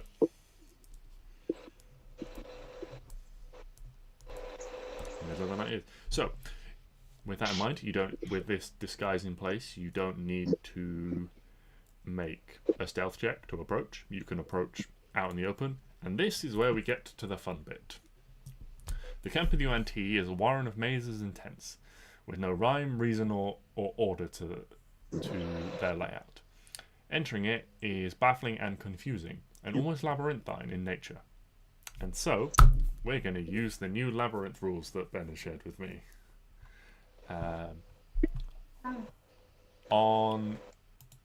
In your player journals, you should see a labyrinth action handout that you can all take a look at. Labyrinth action handout. And so, All right, Doofenshmirtz. the way this is going to run is it's a card-based system. And so we'll roll initiative, and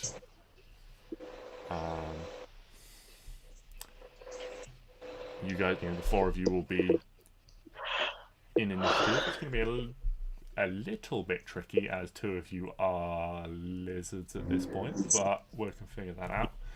Essentially, the way it works is each of you will take your turn, and on your turn, you can do an action from the table, and then you can reveal you reveal a card. So if I move my camera down here so you can see this, all the cards are things like dead end, right path. There are also traps and monster cards. And so I will essentially lay out 3 cards, and you will perform your action, such as it is. For example, you might pick Scout Ahead. Reveal the top card of the deck in addition to a card in the river. Choose one. So essentially there will be 3 cards in the river and a deck of cards. You will, if you succeed that check, you can reveal a card from the deck or from the river and take the action that involves. What all the different cards do. So essentially the goal for you guys is to find enough right path cards to make it to your goal. This is a way of running a labyrinth without me having to plot and plan it out. If you encounter a certain amount of monster cards, then the monster in this instance will essentially discover you.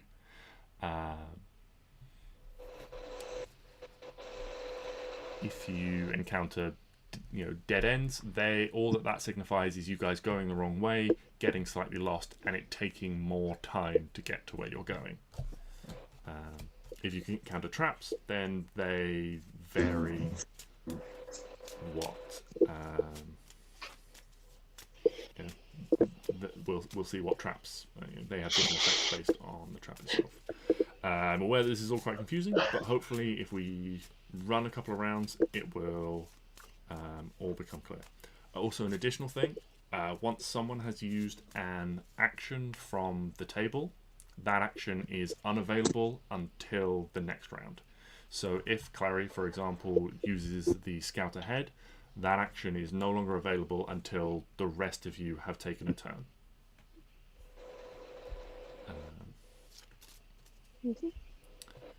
So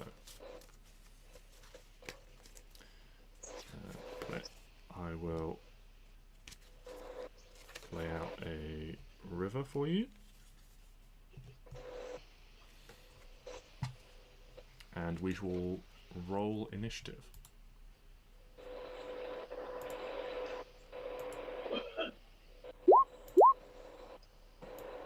Roll initiative.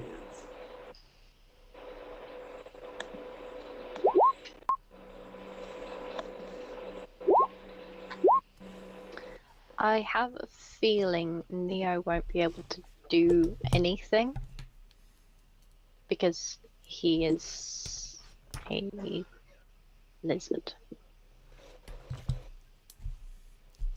with no coherent thought. So we've got Arwen, Klari, Stix, Neo. Fucking flies. What I'll do, for this one, seeing as Neo is an incoherent lizard, I'll drop him off the initiative, and because there are 5 actions, there are only 5 actions. We'll just go with you 3. Essentially, we'll drop Neo out and just go from there. So, Arwen, you're up first. What action would you like to take?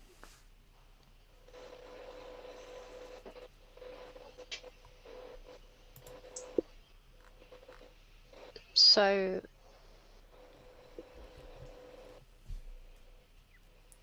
for example, if you choose Forge a Path, you will roll a strength check against a set DC. If you pass, what that will do, well, it will add 2 additional right path cards into the deck so that when the deck is, when the cards are shuffled in, there is a greater chance of you drawing a right card path into the river, and so on. Can I use Stix? Yeah, you can scout ahead. So roll a dexterity check for me.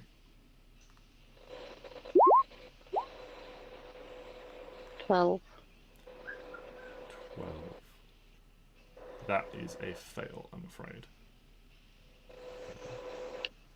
Good start. So, it means you don't get any information. You've tried to sort of scout the way, but as a lizard, you know, your head is low to the ground and you're immediately overwhelmed. Pick a card from these three. So you've got... Is this left to you guys, or is this... That's right. That's right, okay. Okay, which card would you like? We'll go 1, 2, or 3. The middle one. The middle one. Right. The middle one is a dead end. So you begin walking and you quickly find yourselves in a short sort of corral of tents with a dead end. That's not a bad card, it's just inconvenient, right? A few UNT look at you sort of confusedly as to sort of why you're over here. They sort of wave you away a little bit angrily, you know, like, why have you brought lizards to this part of the camp? Okay, so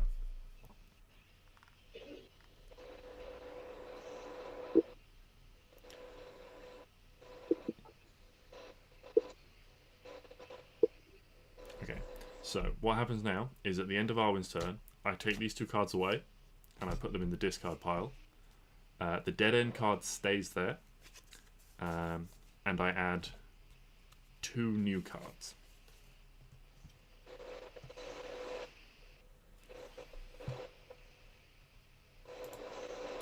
So, and then we move on to Klari.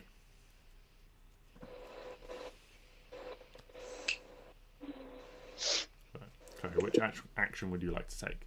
Arwen has used Scout Ahead. So you have Forge a Path, It's Elementary, Careful Consideration, or Boost Morale. What page is on? It's on.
Can I do the careful consideration? Yep. Yeah, go for it. So roll a wisdom check.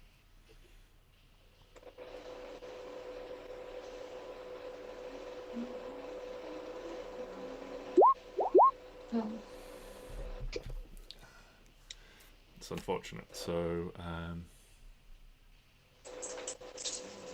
should that not have put your wisdom modifier up to 3 with your increase? 2, isn't it? Sorry, it's yes. So sorry, I'm getting confused between wisdom score and yes. My apologies. Okay, so unfortunately, although you're trying to carefully look about and sort of discuss like, oh no, maybe we should go this way. You guys walk forward a bit and you swiftly find yourselves back at the same location. You've accidentally walked in a circle. So unfortunately, you don't get to reveal any of the cards, but you can just pick now. So 1 or 3. 1, 3.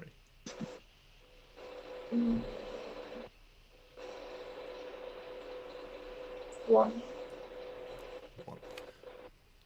So you're looking around and you find yourself going in a short circle, and then you realise that there's sort of a gap in the tents that you'd previously ignored, and you push on that way, and you can, through a break in the tents, you see your destination getting closer. You know, it's dark at the moment. There's not a huge amount of light to guide your way, but you start making some progress.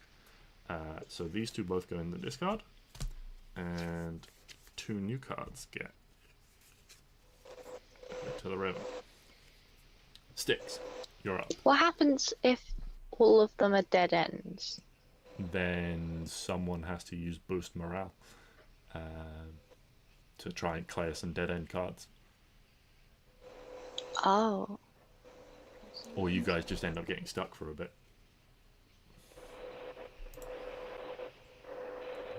Oh, that probably would have been a... All right. So Stix, you have Forge Path, It's Elementary, and Boost Morale. I will go for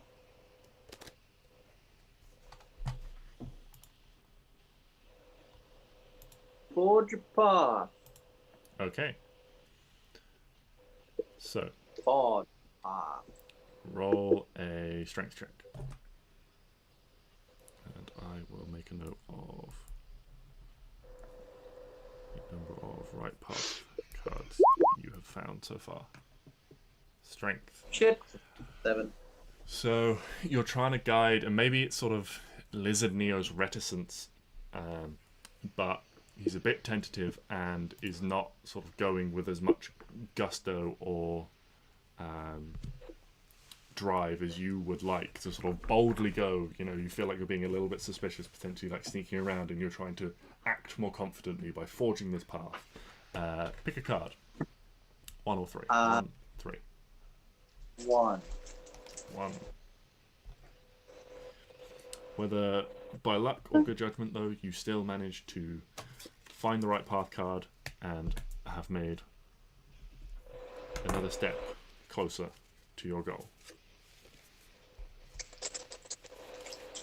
How many right ones do we have to find? You have to find 5, Oh, okay. and you have found Okay. 2 so far.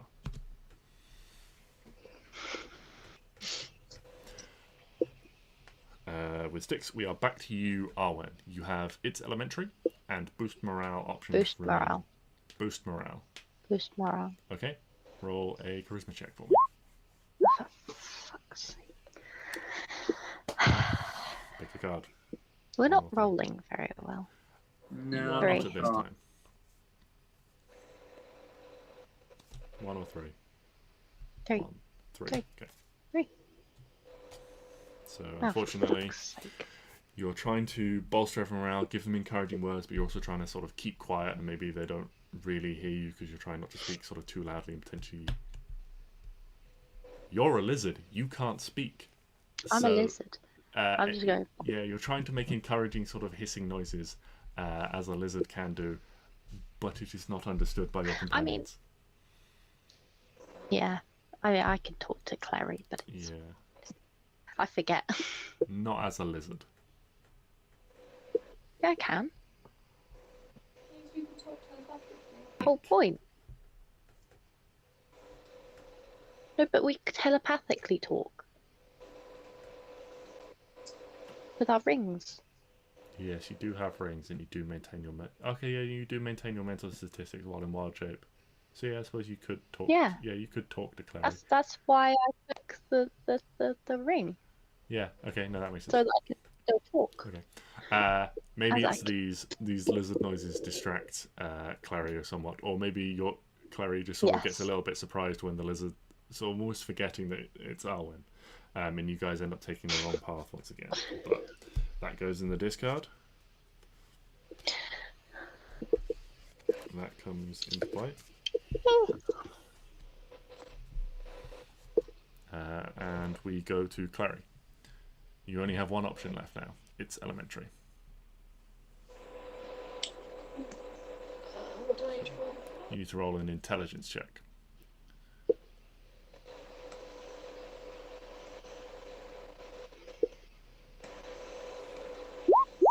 19. Excellent. So, what happens here is with the remaining deck, I draw 3 cards. You get to see them, what all 3 of them are, and then you can pick 1 card to put at the bottom of the deck, and then the other 2 cards are shuffled and placed on top of the deck. What's the one on the right? So there's trap. So this is trap, this is dead end, and this is monster. So encountering monster cards will lead you towards the facing whatever monster is in this camp as you're creeping through in the dark. Traps are semi-random depending on a table I roll, and then obviously dead end. Can I please put the monster on the bottom of the deck? Yep, so the monster goes on the bottom of the deck, and then these 2 just get mixed up randomly, and they go back on top of the deck. And then you get to draw a card or pull a card from the river. There is only one, which says right path. So you guys have made it 3/5 of the way towards your destination. Nice. Pretty much without incident. You guys are making really good progress.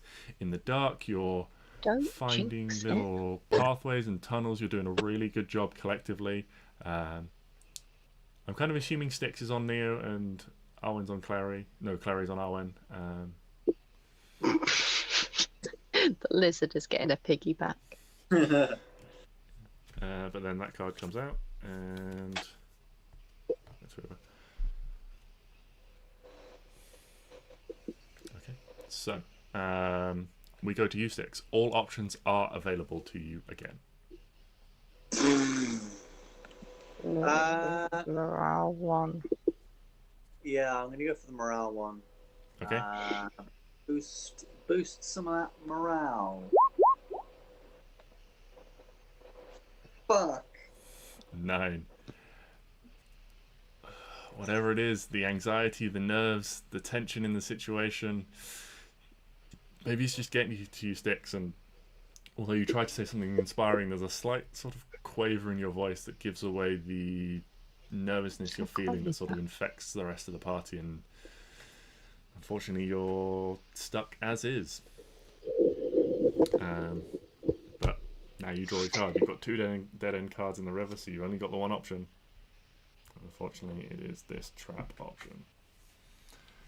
So I roll a d6, and it tells me what trap you find. So what happens as you guys are walking through the dark?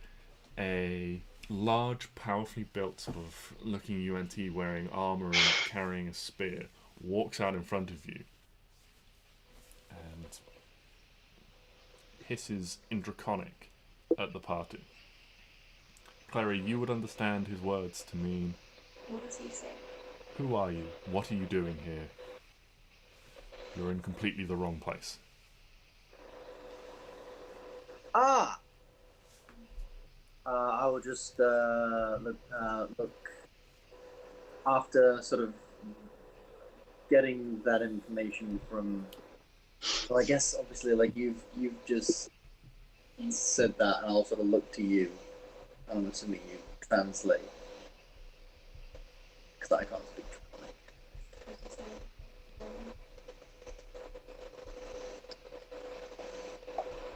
Oh, and they're gonna want us to reply in Draconic as well, aren't they? She can speak. Can't I can see. Clary speak Draconic? Speak Draconic. And I'm gonna say that my UNT can't speak, so I'll just put my hand up like that and defer to Clary, who will speak in Draconic. In Draconic, I will fire. Yeah, sorry, this place is a maze. We've got ourselves a little bit lost. Can you point us in the right direction? Where we're supposed to be? Mm-hmm. Yeah. I will say make a... And I discreetly give her some guidance. I will allow you to roll for it on the back because you have to physically touch someone, and you guys are riding on the back of large creatures. So if you wish, you have to. You have to touch someone. No, I don't think I. If you wish, you can roll for it. To roll a sleight of hand check to do it subtly. It will. The result will, if you fail, will make Clary's check slightly harder. Yeah, no, I'm good. It's not good. It's not. I will say, it's not going to be a complete like, oh, you failed, discovered. It's it just adds a little bit like the stealth initiative. It just adds to the awareness of. For example, if you fail this check, it just adds. The result is. Like this is a discovery encounter, so it raises suspicions, and an additional monster card enters the deck if you fail, which just makes it more likely you'll encounter the monster.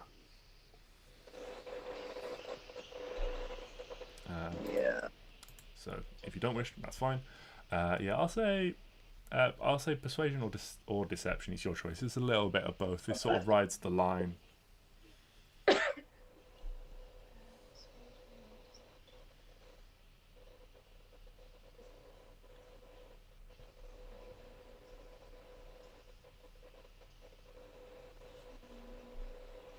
My deception is -1, so... Hey! There you go, 17. Yeah. He just looks at you a little bit confused. He's like, well, the stables are on that side. You need to go that way. And points you off in the direction. Sees you on your way and then carries on whatever patrol route he's on. But that is a pass. There is no complication or anything like that.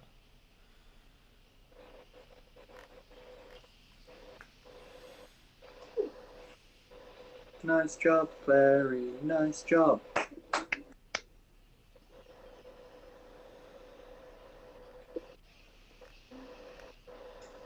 Very reliable. I didn't think about the speaking draconic part. Okay, Could you so cast on me? comes out.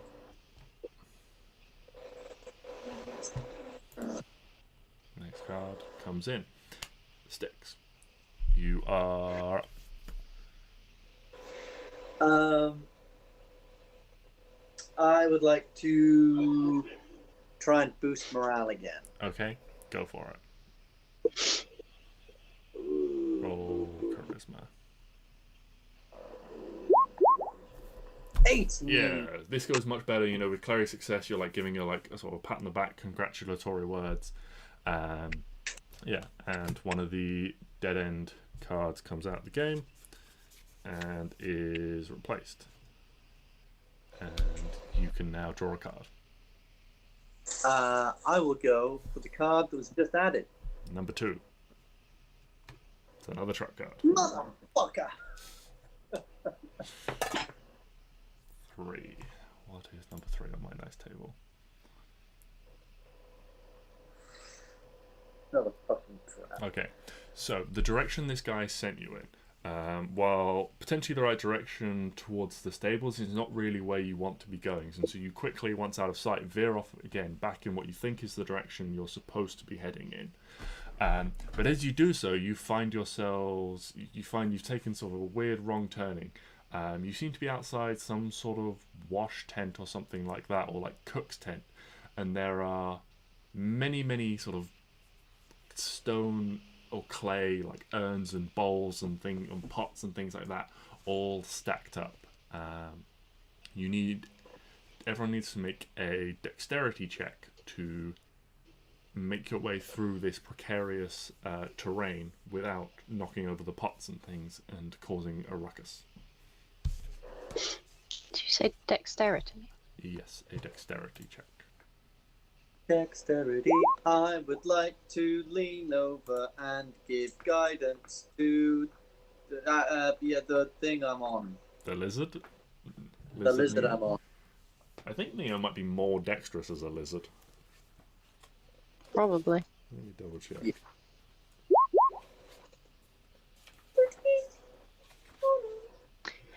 Do No, he's just as Klari dexterous as a and- lizard. I'm gonna use luck. Okay. Klari and Stix.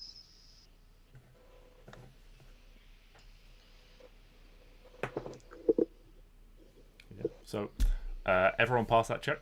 Good job. You guys on your lizards managed to sort of like, negate your, and even with the lizards sort of stepping weirdly and things like that, just moving their way through, you managed to make it through without causing any additional ruckus or anything like that. So, trap card comes out, other card comes out, 2 more cards come in. At the end of this, everything in the discard pile gets shuffled back in. Because the deck is now empty. 6. We go back to you, Arwen. So what's been used? I'm So confused. boost morale has been used. So the only one. What check did Klari make? Did we miss my go? No, I don't think so.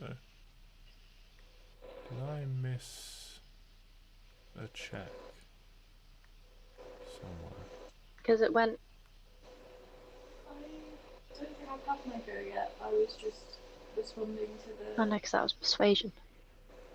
Stix got double goes. Oh yeah. Did I mess? Did I fuck it up? I think I must have gone twice then. Yeah. Okay, so just boost morale has been used, Arwen.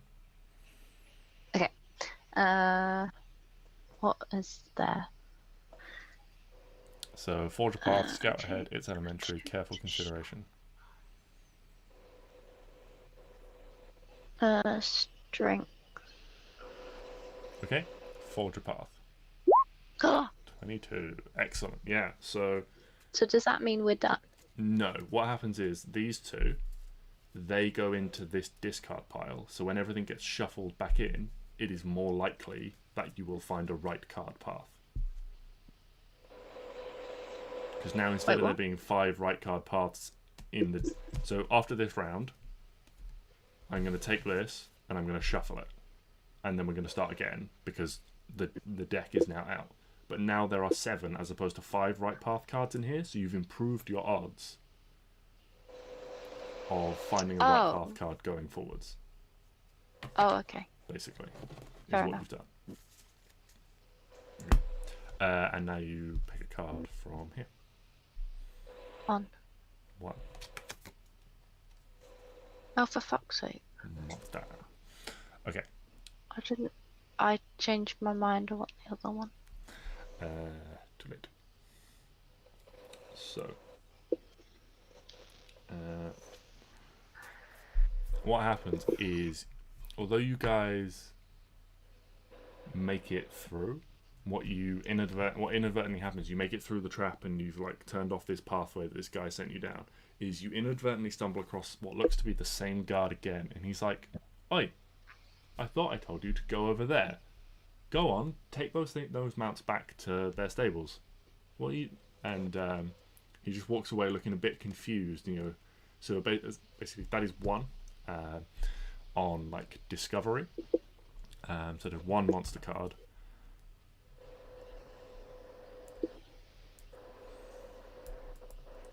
So you are halfway to encountering the danger within this labyrinth.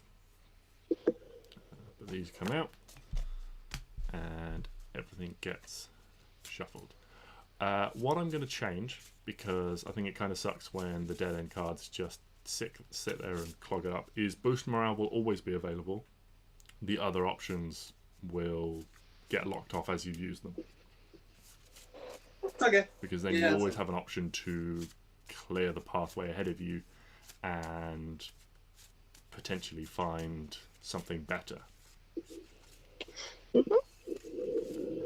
Thanks. Okay.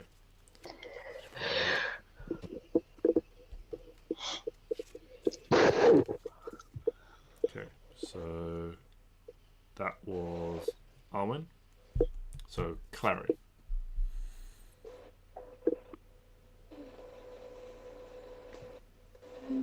Arwen used Forge a Path, so you've got Scout Ahead, and It's Elementary and Careful Consideration. Or Boost Morale.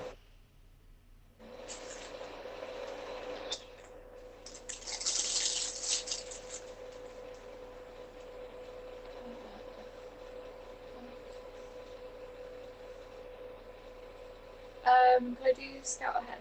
Yep. Reveal the top card of the deck in addition to a card in the river. Choose one. Oh, I just rolled that as 6. Nice. Okay, so the top card of the deck is a dead end card. Which card would you like to reveal from the river? 1 or 2? 1. 1. Okay. Card in the river is a trap. What does traps mean? So traps are things that can slow you down, things that can add to you being discovered. So far you haven't failed any trap checks, but if you did, so for example, if you failed that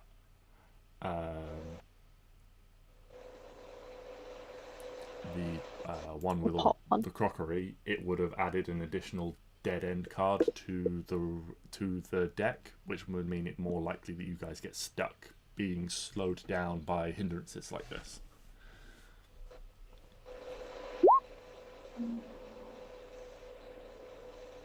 Did you say it could also lead to us getting caught? It can also, for example, the first one was a discovery trap where there's a chance that if you didn't talk your way through that encounter, it would add an additional monster card to the deck, which means it's more likely you get discovered by the monster. I'll pick the dead end. The dead end one, okay. So dead end one goes in. That goes in. The trap goes in the discard pile. This card goes in the discard pile, and a new card enters the rotation. Stix, what would you like to do? You have It's Elementary, Careful Consideration, and Boost Morale. Stix would like to go for Boost Morale. Okay. Get rid of the ends. Go for it. Yeah. So dead end comes out. Additional card takes its place. Which one would you like? 2 or 3? 2. 2. It is unfortunately a dead end. Mother flipper. So that goes in the discard. This comes into place. Arwen, what would you like to do? I believe you've got It's Elementary, Careful Consideration, Boost Morale. Okay, go for it. Roll a charisma check for me. Come on. Unfortunate, but you only get the one card, and this card is the right path. Oh, thank God! I thought it was going to be a monster. So, even though you're not necessarily doing a good job of sort of keeping up everyone's spirits, but you do manage to make your way through, and you can now see, relatively close that this, this large pen where the wall is, where you've been scouting over the top, and this large, very sort of ornate looking tent made of all the tents around you most of them are made from sort of hides or skins. This one looks to be made from not silk, but some kind of sort of red cloth. It seems to certainly be of a higher station and larger. But yes, you guys are very close to the end. You only need one more right path. Nice. We got this. Clary, what would you like to do? You have It's Elementary, or Careful Consideration, or Boost Morale.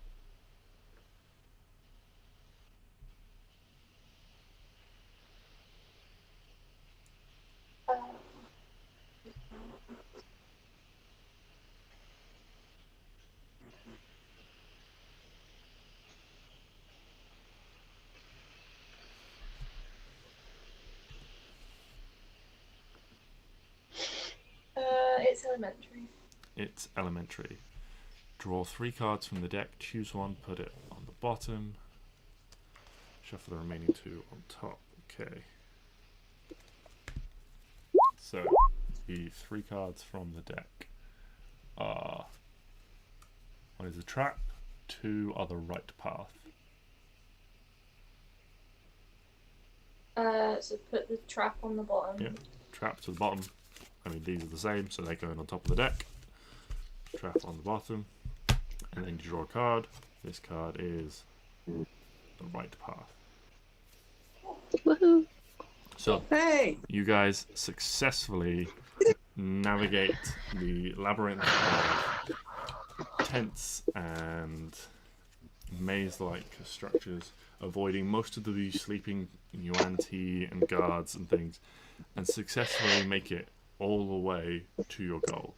You are now on the outskirts of this large fenced-in pen, and I can show you my face again rather than my desk. And so, with that in mind, what would you like to do? You've successfully made it to your goal. Where would you like to go from here? There is the tent, and then there is the pen itself. The tent contains all the components and stuff. That would be your suspicions, yes, based on everything you've been told. Alright. So, I reckon the way we're going to get these components to them is through the bag of holding. It's going to shove everything in there. So,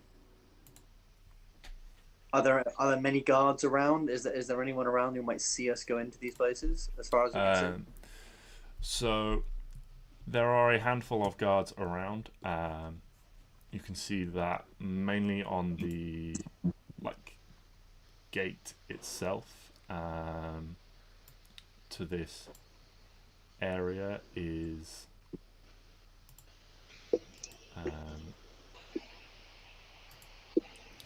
where sort of there are like four guards themselves. The tent itself again has a couple of guards outside, but seems relatively unguarded. They don't look to be the strongest or of guards. I have 3 dwarvish prisoners with us, so going up to the pen shouldn't be a problem. But I don't think we want to go to the pen first. Or maybe... Well, I think you do because you want to show, like, oh, I've taken these prisoners. Yeah.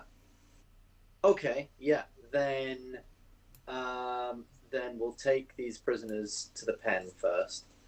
And I'll just sort of whisper to them as we're sort of going, like, just follow our lead, don't worry. We will be back for you. We just need a bit of credibility first. And yeah, we'll take the dwarvish prisoners to the pen, hand them in, and then I guess can we try and take some of their stuff that they have, and then take that over to the tent, and be like, oh yeah, well we're handing these things in. Okay. So yeah, the guards on the gate give you little to no trouble as you approach with prisoners. This all seems relatively routine. There is a large wooden bar across that 2 of them have to just lift up, and then the gate sort of starts to swing freely with a bit of a creak. As it does so, you can hear murmuring and mutterings and stuff from the inside, and revealed is a large crowd, and honestly quite a bad smell sort of wafts out. Where all these people are being kept up in prison together for a while. But yeah, you don't need to enter. They are just sort of like, the guards sort of like grab them sort of like off you and like drag them in, and they are like just like poked in beyond the gate, and then the gate is quickly shut again and the bar lowered back in place. Before that happened, Yeah. could we have told them to try and find all of the wizard, like the spellcasters? Mm-hmm. Cool. Thank you. Yeah, that's actually So really then they feel Yeah. like they're helping. Yeah, and also then we only need to find them, and they. Yeah, exactly. Yeah, no, that's a good. Yeah. That's a really good idea. Mm-hmm. Okay. So next you make your way over to this like nice sort of like red adorned tent that you can see. Yes. There are 2 guards out front. And as we go forward, I will look over to Klari, pretend she said something really funny, and laugh, and then place my hand like pat her on the back and give her guidance. As unfortunately, once again, we're relying on Klari to do all of our talking. That's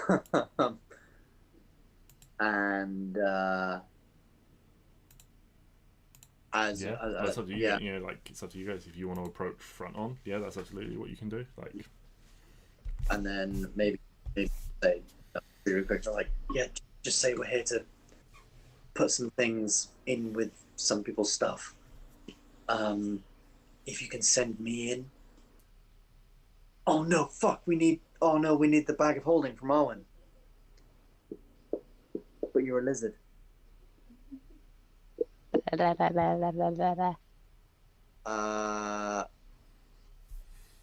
Okay, new plan. Klari, if you can go up front and like say, "Oh yeah, we're here to bring in some stuff," and distract them, I can take Arwen around the back. She can unlizard.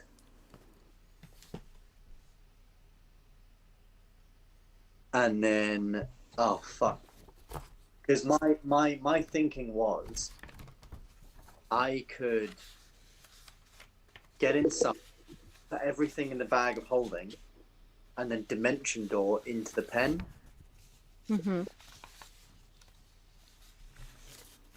I mean, it's dark. Yeah. Is there like a dark corner I can hide in? Like with some boxes or... Make a perception check. Can I help her with this as I'm also looking around with her trying to find this? I'm going to say no, because as a lizard, you don't know what she's trying to do. Yeah, fair enough. Can I not have asked, like, told Klari? No? Okay, fair enough, yeah. You can have advantage. I think you've got advantage on perception checks anyway. Can I get double advantage? No. That is not a thing. So yeah, Arwen, you look around and you think you spot a corner where it would be out of the line of sights of sort of these guards and things like that to untransform. Okay, I do that and I hide. I'd like to hide. Okay. I am hiding. Make a stealth check. Hiding.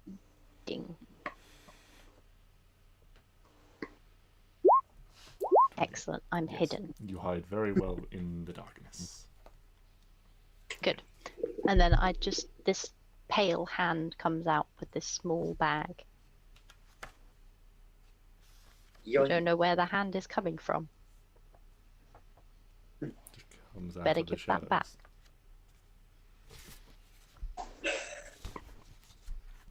Okay. I got the bag of holding. Right. Well, if you're in your no, yeah, you want to go back into lizard form. No, Here's- I'm just going to stay hidden here for a bit okay, until yeah. someone tells me to do something. Because I'm thinking, are we gonna get them the components and then they can just fuck off? They can teleport themselves out or whatever. I mean, if we can teleport too, that would be lovely. That would be very, very lovely. Because also, I feel like we're gonna have to go in the pen and explain to them what's happening. Well, yeah, you can dimension door and do that. I can, Okay, but is in the pen? You said it was just a fence. We can just like get over the top. we can. I'm imagining Why don't like I a sheep do- pen, which is like this high.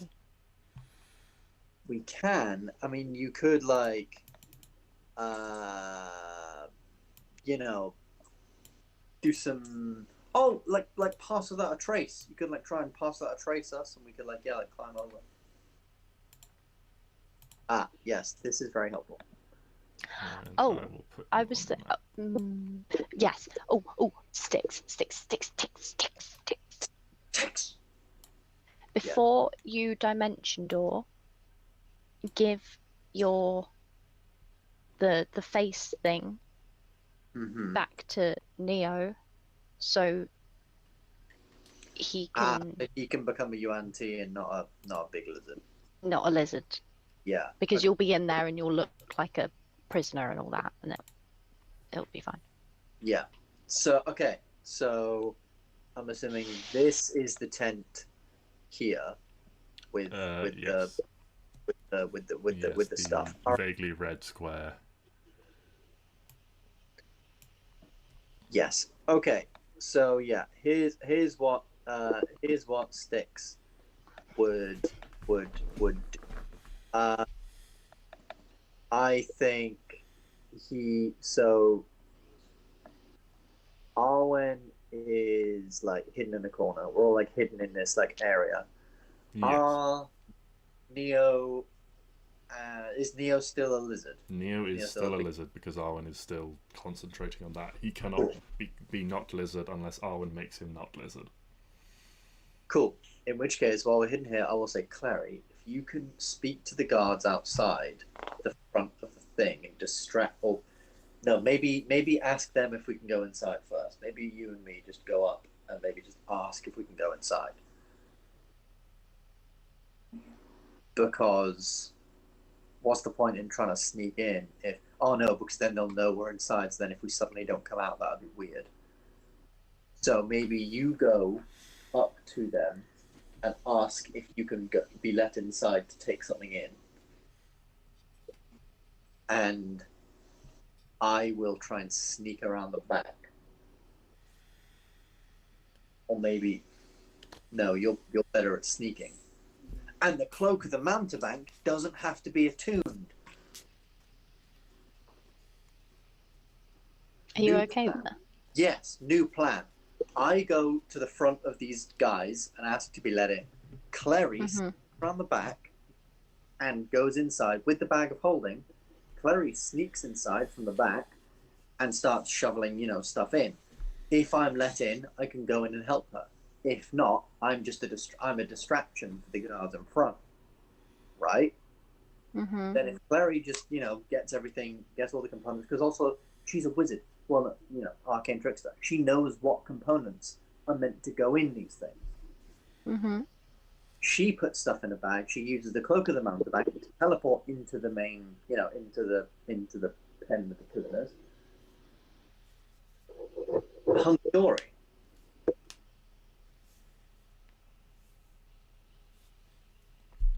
Yeah.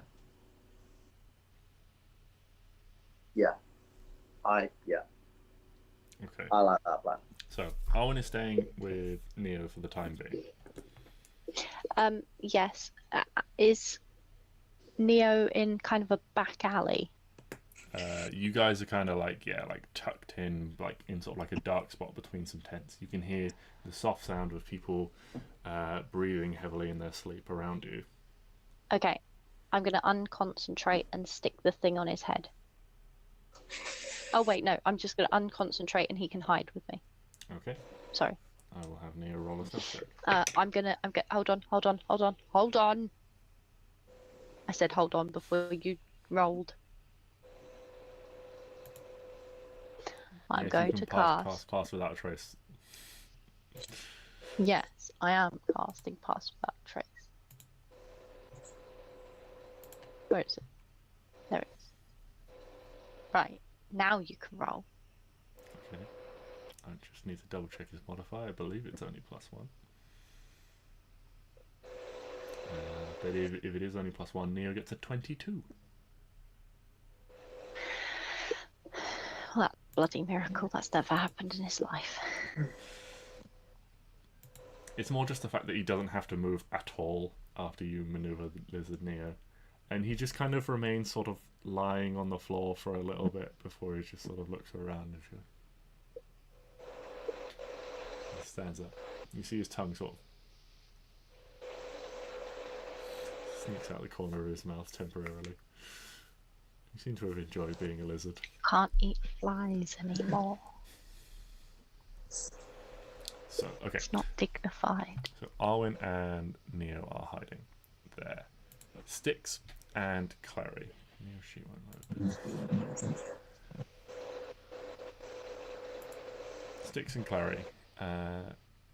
Yes. Stix, you're going up to be a distraction.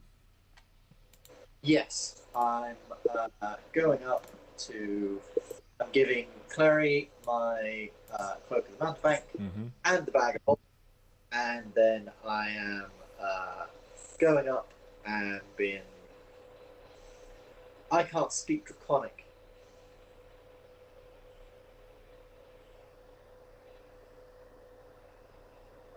That is fine. Doesn't.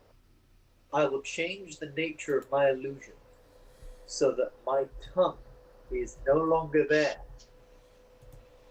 Well, it is there, but it's like cut, you know, like severely scarred.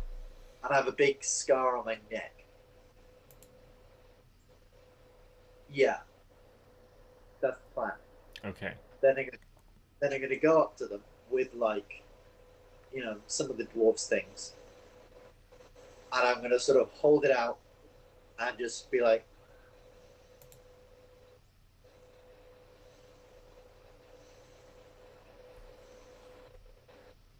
okay. Let's say this is 2 checks. One is performance to convey your message. The second one is persuasion to see whether or not they receive your message. oh, sometimes I really miss Piper. Middle of the road. Yeah, that's fine. That's only the performance. And then the persuasion, this is the big one. The luck. Okay.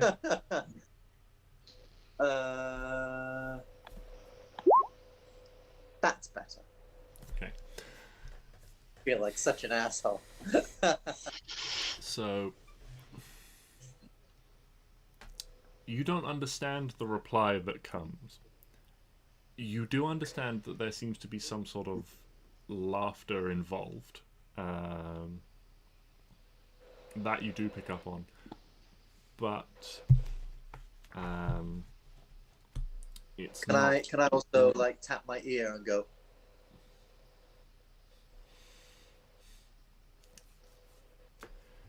the essence of the response that you get is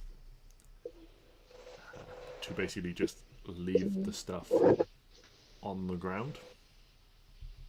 Is kind of the best you get. They kind of like, they're both carrying spears, and they just kind of like jab the spears at the stuff and then just like point to the floor.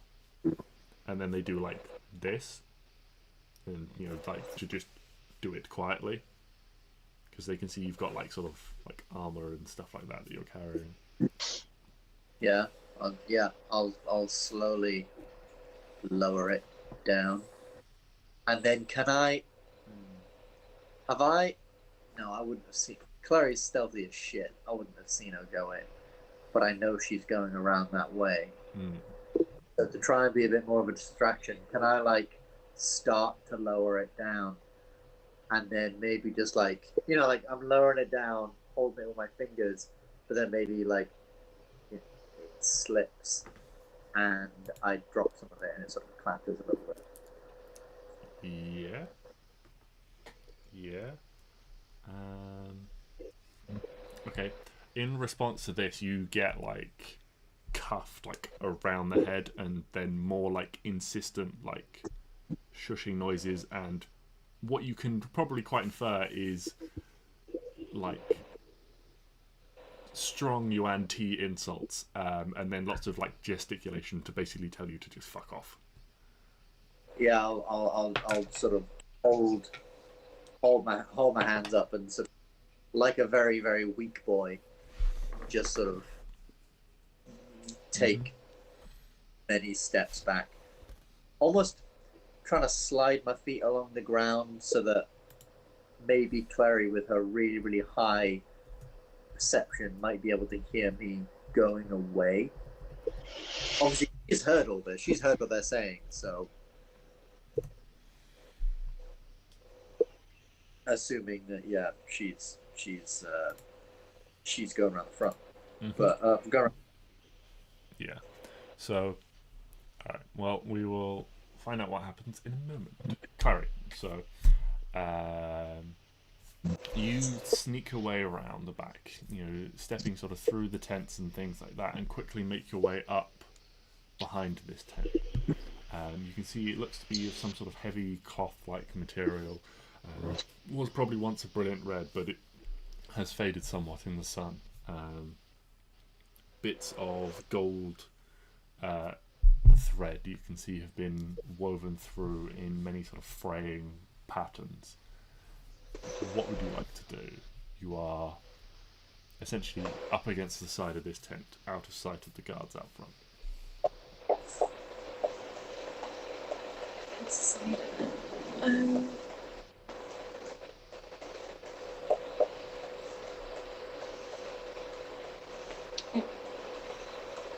Am I able to like lift the material to look into the tent? If that makes sense.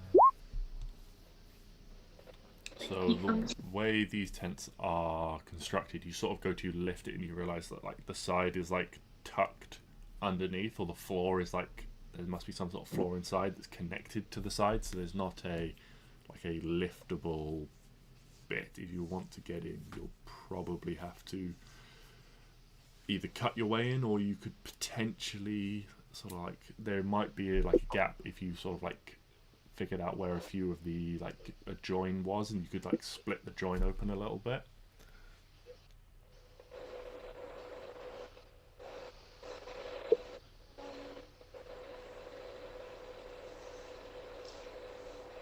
Can I just cut a hole in it? Like cut a slit? Make a dexterity sleight of hand check.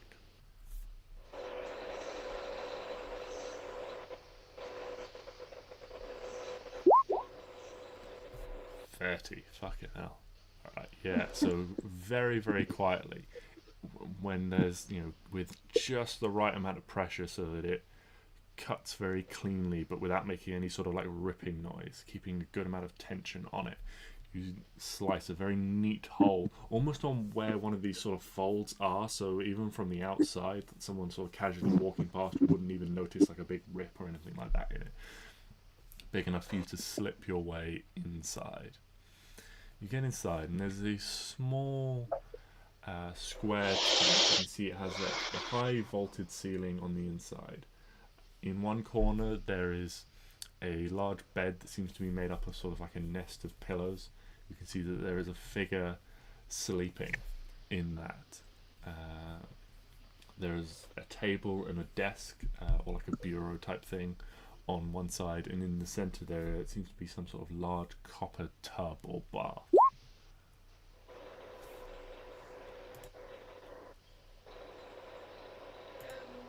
What would you like to do? Sorry, so there was a desk and So there is a desk Yeah, there's a desk, like a big, like upright, like wardrobe or chest with. It's more like a little sort of like an upright bureau or something like that. And there is a large copper tub or bath. Oh, I get what you mean. Can I very stealthily look in the cupboard? Yeah, so you make your way over and you try and open the doors and you realise that they're locked.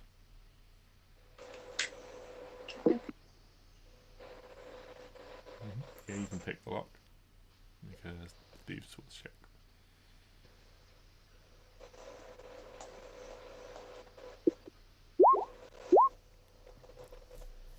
15.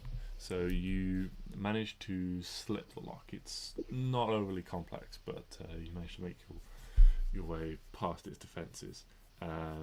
Inside the wardrobe, you can see that there are various sets of robes and things like that hanging up, and then down at the bottom, underneath some pairs of sort of nice like sandals or boots, there is a large like chest there as well. This one is covered in stylized paint that you quickly realise seems to be some sort of runic symboling. On the chest? Yeah, on the chest itself. Is that locked too? Can I open it? Yeah, as you reach for and try and lift the lid, you realise that is also locked. Can I pick the lock? I'll try to. Yeah, go for it. Make another thieves' tools check. 27. Okay, so you pick this lock, and this one is much more tricky. And you realise partway through, this is similar to maybe some other locks you've encountered in the past, where this is magically locked. It's not just physically locked. And magic is actually like fighting and working against your picking tools. But you, after a little bit of time, you do manage to supplant it, and you are able to open up this chest. As you do so, sort of a warm, musty aroma hits your senses. Inside, you can see there are lots of little pouches and jars. The chest is segregated into lots of different sections. Indeed, it's even got those little bits where you can like pull up a section and you get sort of like extra shelves come up and form little stacks and things like that. There's a lot of stuff in here. Make an investigation check for me.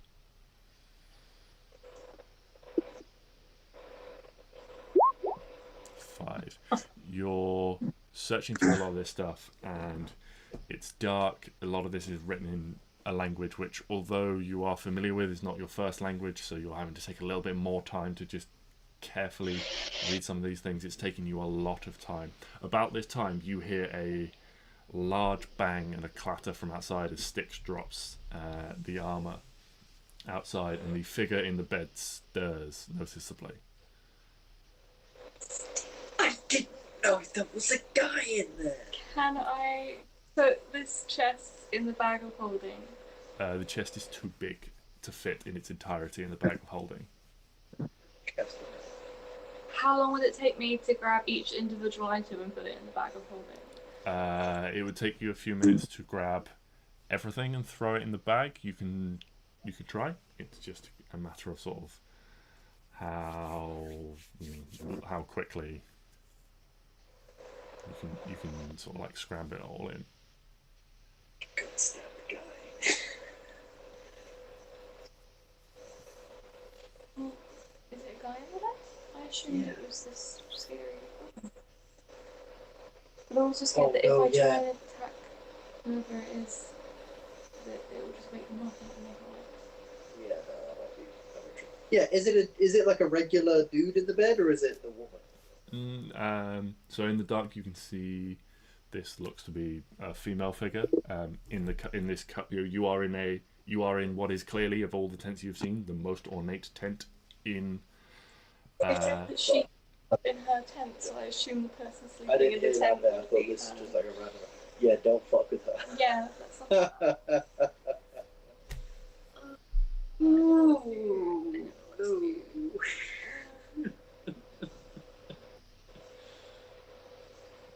Do I know what components you need? That would have been conveyed in the messages and stuff like that, so you would know what you need to find. It's just finding it in amongst all the many things that are in here is tricky to do under time pressure. Is essentially the issue.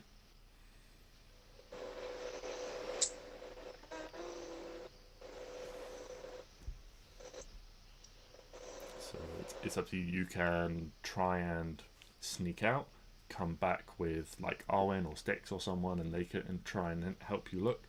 You can just try and sort of like take stuff at random, try and get as much as you can quickly, and hopefully you get the right stuff in there. You can spend more time having a more thorough look through things. There is just the chance, it increases the chance you will be discovered. If I were to cast Comprehend Languages, Yeah, could I get advantage on an investigation? absolutely. Yeah, that's a great use of that. Ooh. Pretty good.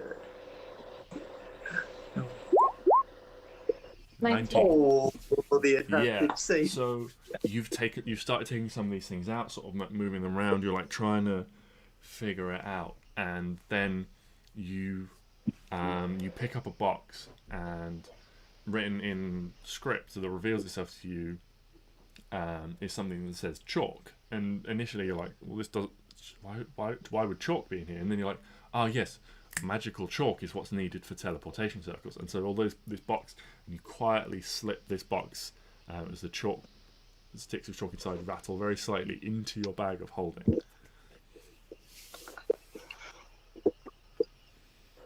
Was that the only component I needed? Yeah, you given the size of it and how heavy it felt, you were confident that would be enough. And looking through everything, it is the only box of magical chalk that you can find.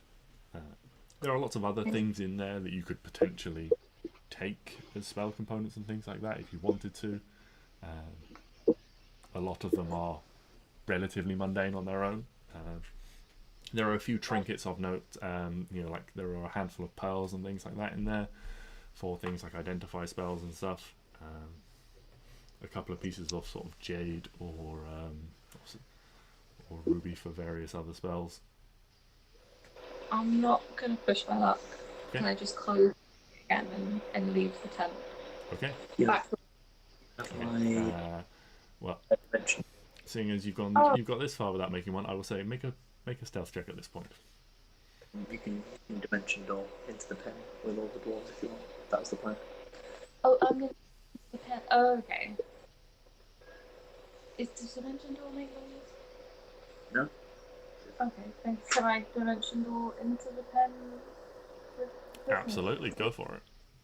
So, Klari, you disappear from... I should put you in the tent, but that's fine. You disappear from the tent and reappear in...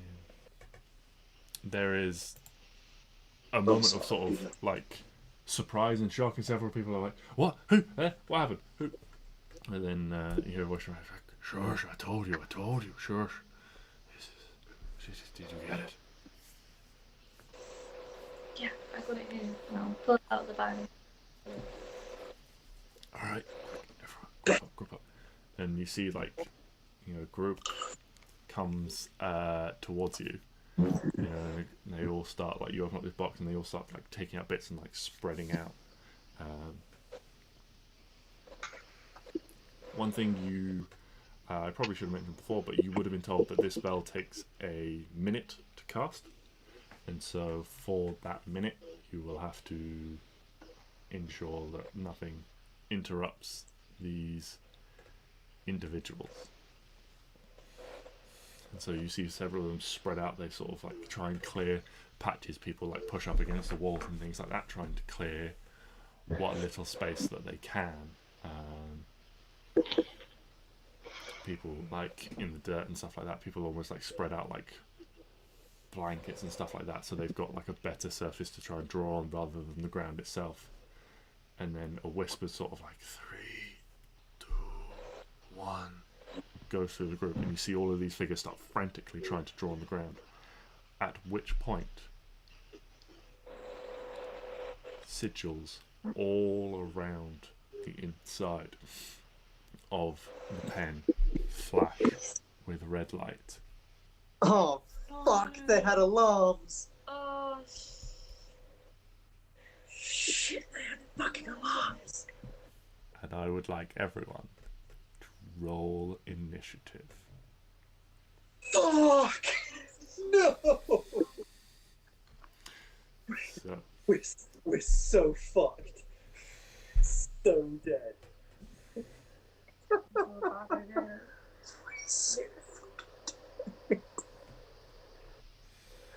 I'm not mad. Like a detect magic or something, we could have seen if there was anything on the inside. Yeah. Shit. I'm just disappointed. Great, if you guys, unless it's stopping the magic, we just need to stop anyone from getting to them. Yeah, 10 rounds. For a minute, we can do it. 10 Right. rounds of combat. We have to stop a fucking army of UNT around us. Although, Clary has the bag of holding, which has the armor in it, which we can give to the dudes. So it's all good.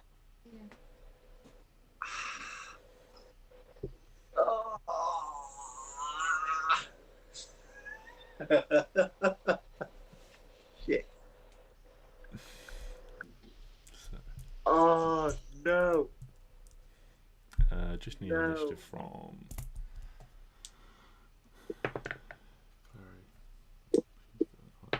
Oh, and they're going on a natural 20.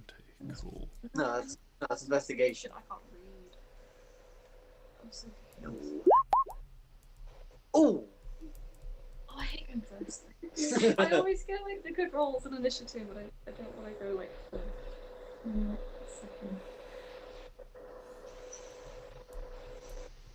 Oh, it's only you. I guess after like all that, I would be back over with Arwen and stuff. Yep, happy to say you're there if you want to be there. Yeah.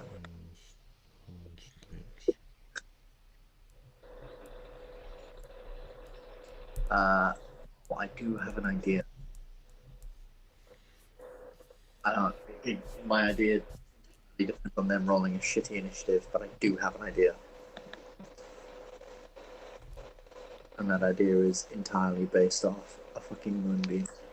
Okay. Can you overlap two spells together? Depends what they are. If they're different spells, then yes. If they're the same spell, then no. It won't have. If it's like Thinking like Moonbeam and the fire one. Wall of Fire. Oh yeah, you Yeah. could Wall of Fire. You could. Oh wait, no, but okay. Here's my problem though. Like, so how many people are there in this pen? There's like 100 of them. Yeah. Not all of them are getting out. Not in the time we have. Well, Why? your objective. So, we're not going to go into combat because we're basically right on time. But I'll tell you this now: your objective now, get that spell off. Survive those rounds. Survive 10 rounds until that spell goes off. At which point, depending on how many, they're not going to stand there and let you.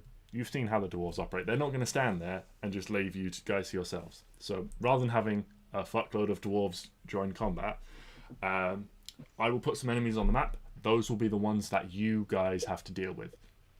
Everything else, the 3 dwarves you saved, you can have them help you if you want. Or you can just say, no, fuck it, they can help everyone else, which will give a little bit of a bonus to everyone. Basically, at the end of every round, I will roll a con save for the group as a whole, and based on the results, will just sort of depend how they're going. If they do well, it'll make your job easier. If they do poorly, it'll make your job harder. But it is not going to be you guys against everything. There is just going to be a portion of it that you have to deal with. Because otherwise, also I'm rolling so many attacks against so many NPC on NPC, and it's just It's boring. just like the Belladonna one again. Yeah, I guess. There's more going on than just what affects you guys, but there's no point in me rolling a fuckload of dice for that because it's just it's me playing with myself at that point, and no one wants to see it. Also, it's pretty good timing because our laptop literally just died. Nice. Oh no. Cool. Well, that's what you can look forward to next week, and all the fun surprises that this has. One more thing I just wanted to confirm, because I've been thinking about this all week in case something fucked up. When we were thinking about the little magic balls, right? They said it teleports you as one creature. We were deliberating on whether it works with... So how many do we have? 3 or 4? You have 3. 3. We have 3. Okay. Does it bring... If Arwen uses it, will it bring... Hugo. Yes, it will bring Hugo if Arwen uses it. Excellent. Okay, cool. We have 3. If Neo gets on your back, I don't think it's going to help. No, that's fine. Okay. Cool. I'm concerned. Well, You should be. I'm glad we got through all of that. I will be interested to hear what you all thought of the labyrinth stuff. I know it was a little bit of a long-winded explanation, but you guys seemed to get the hang of it once we got into it. I thought it was pretty smooth. Don't know how it felt from your guys' side, but yeah. You know, like, just let me know.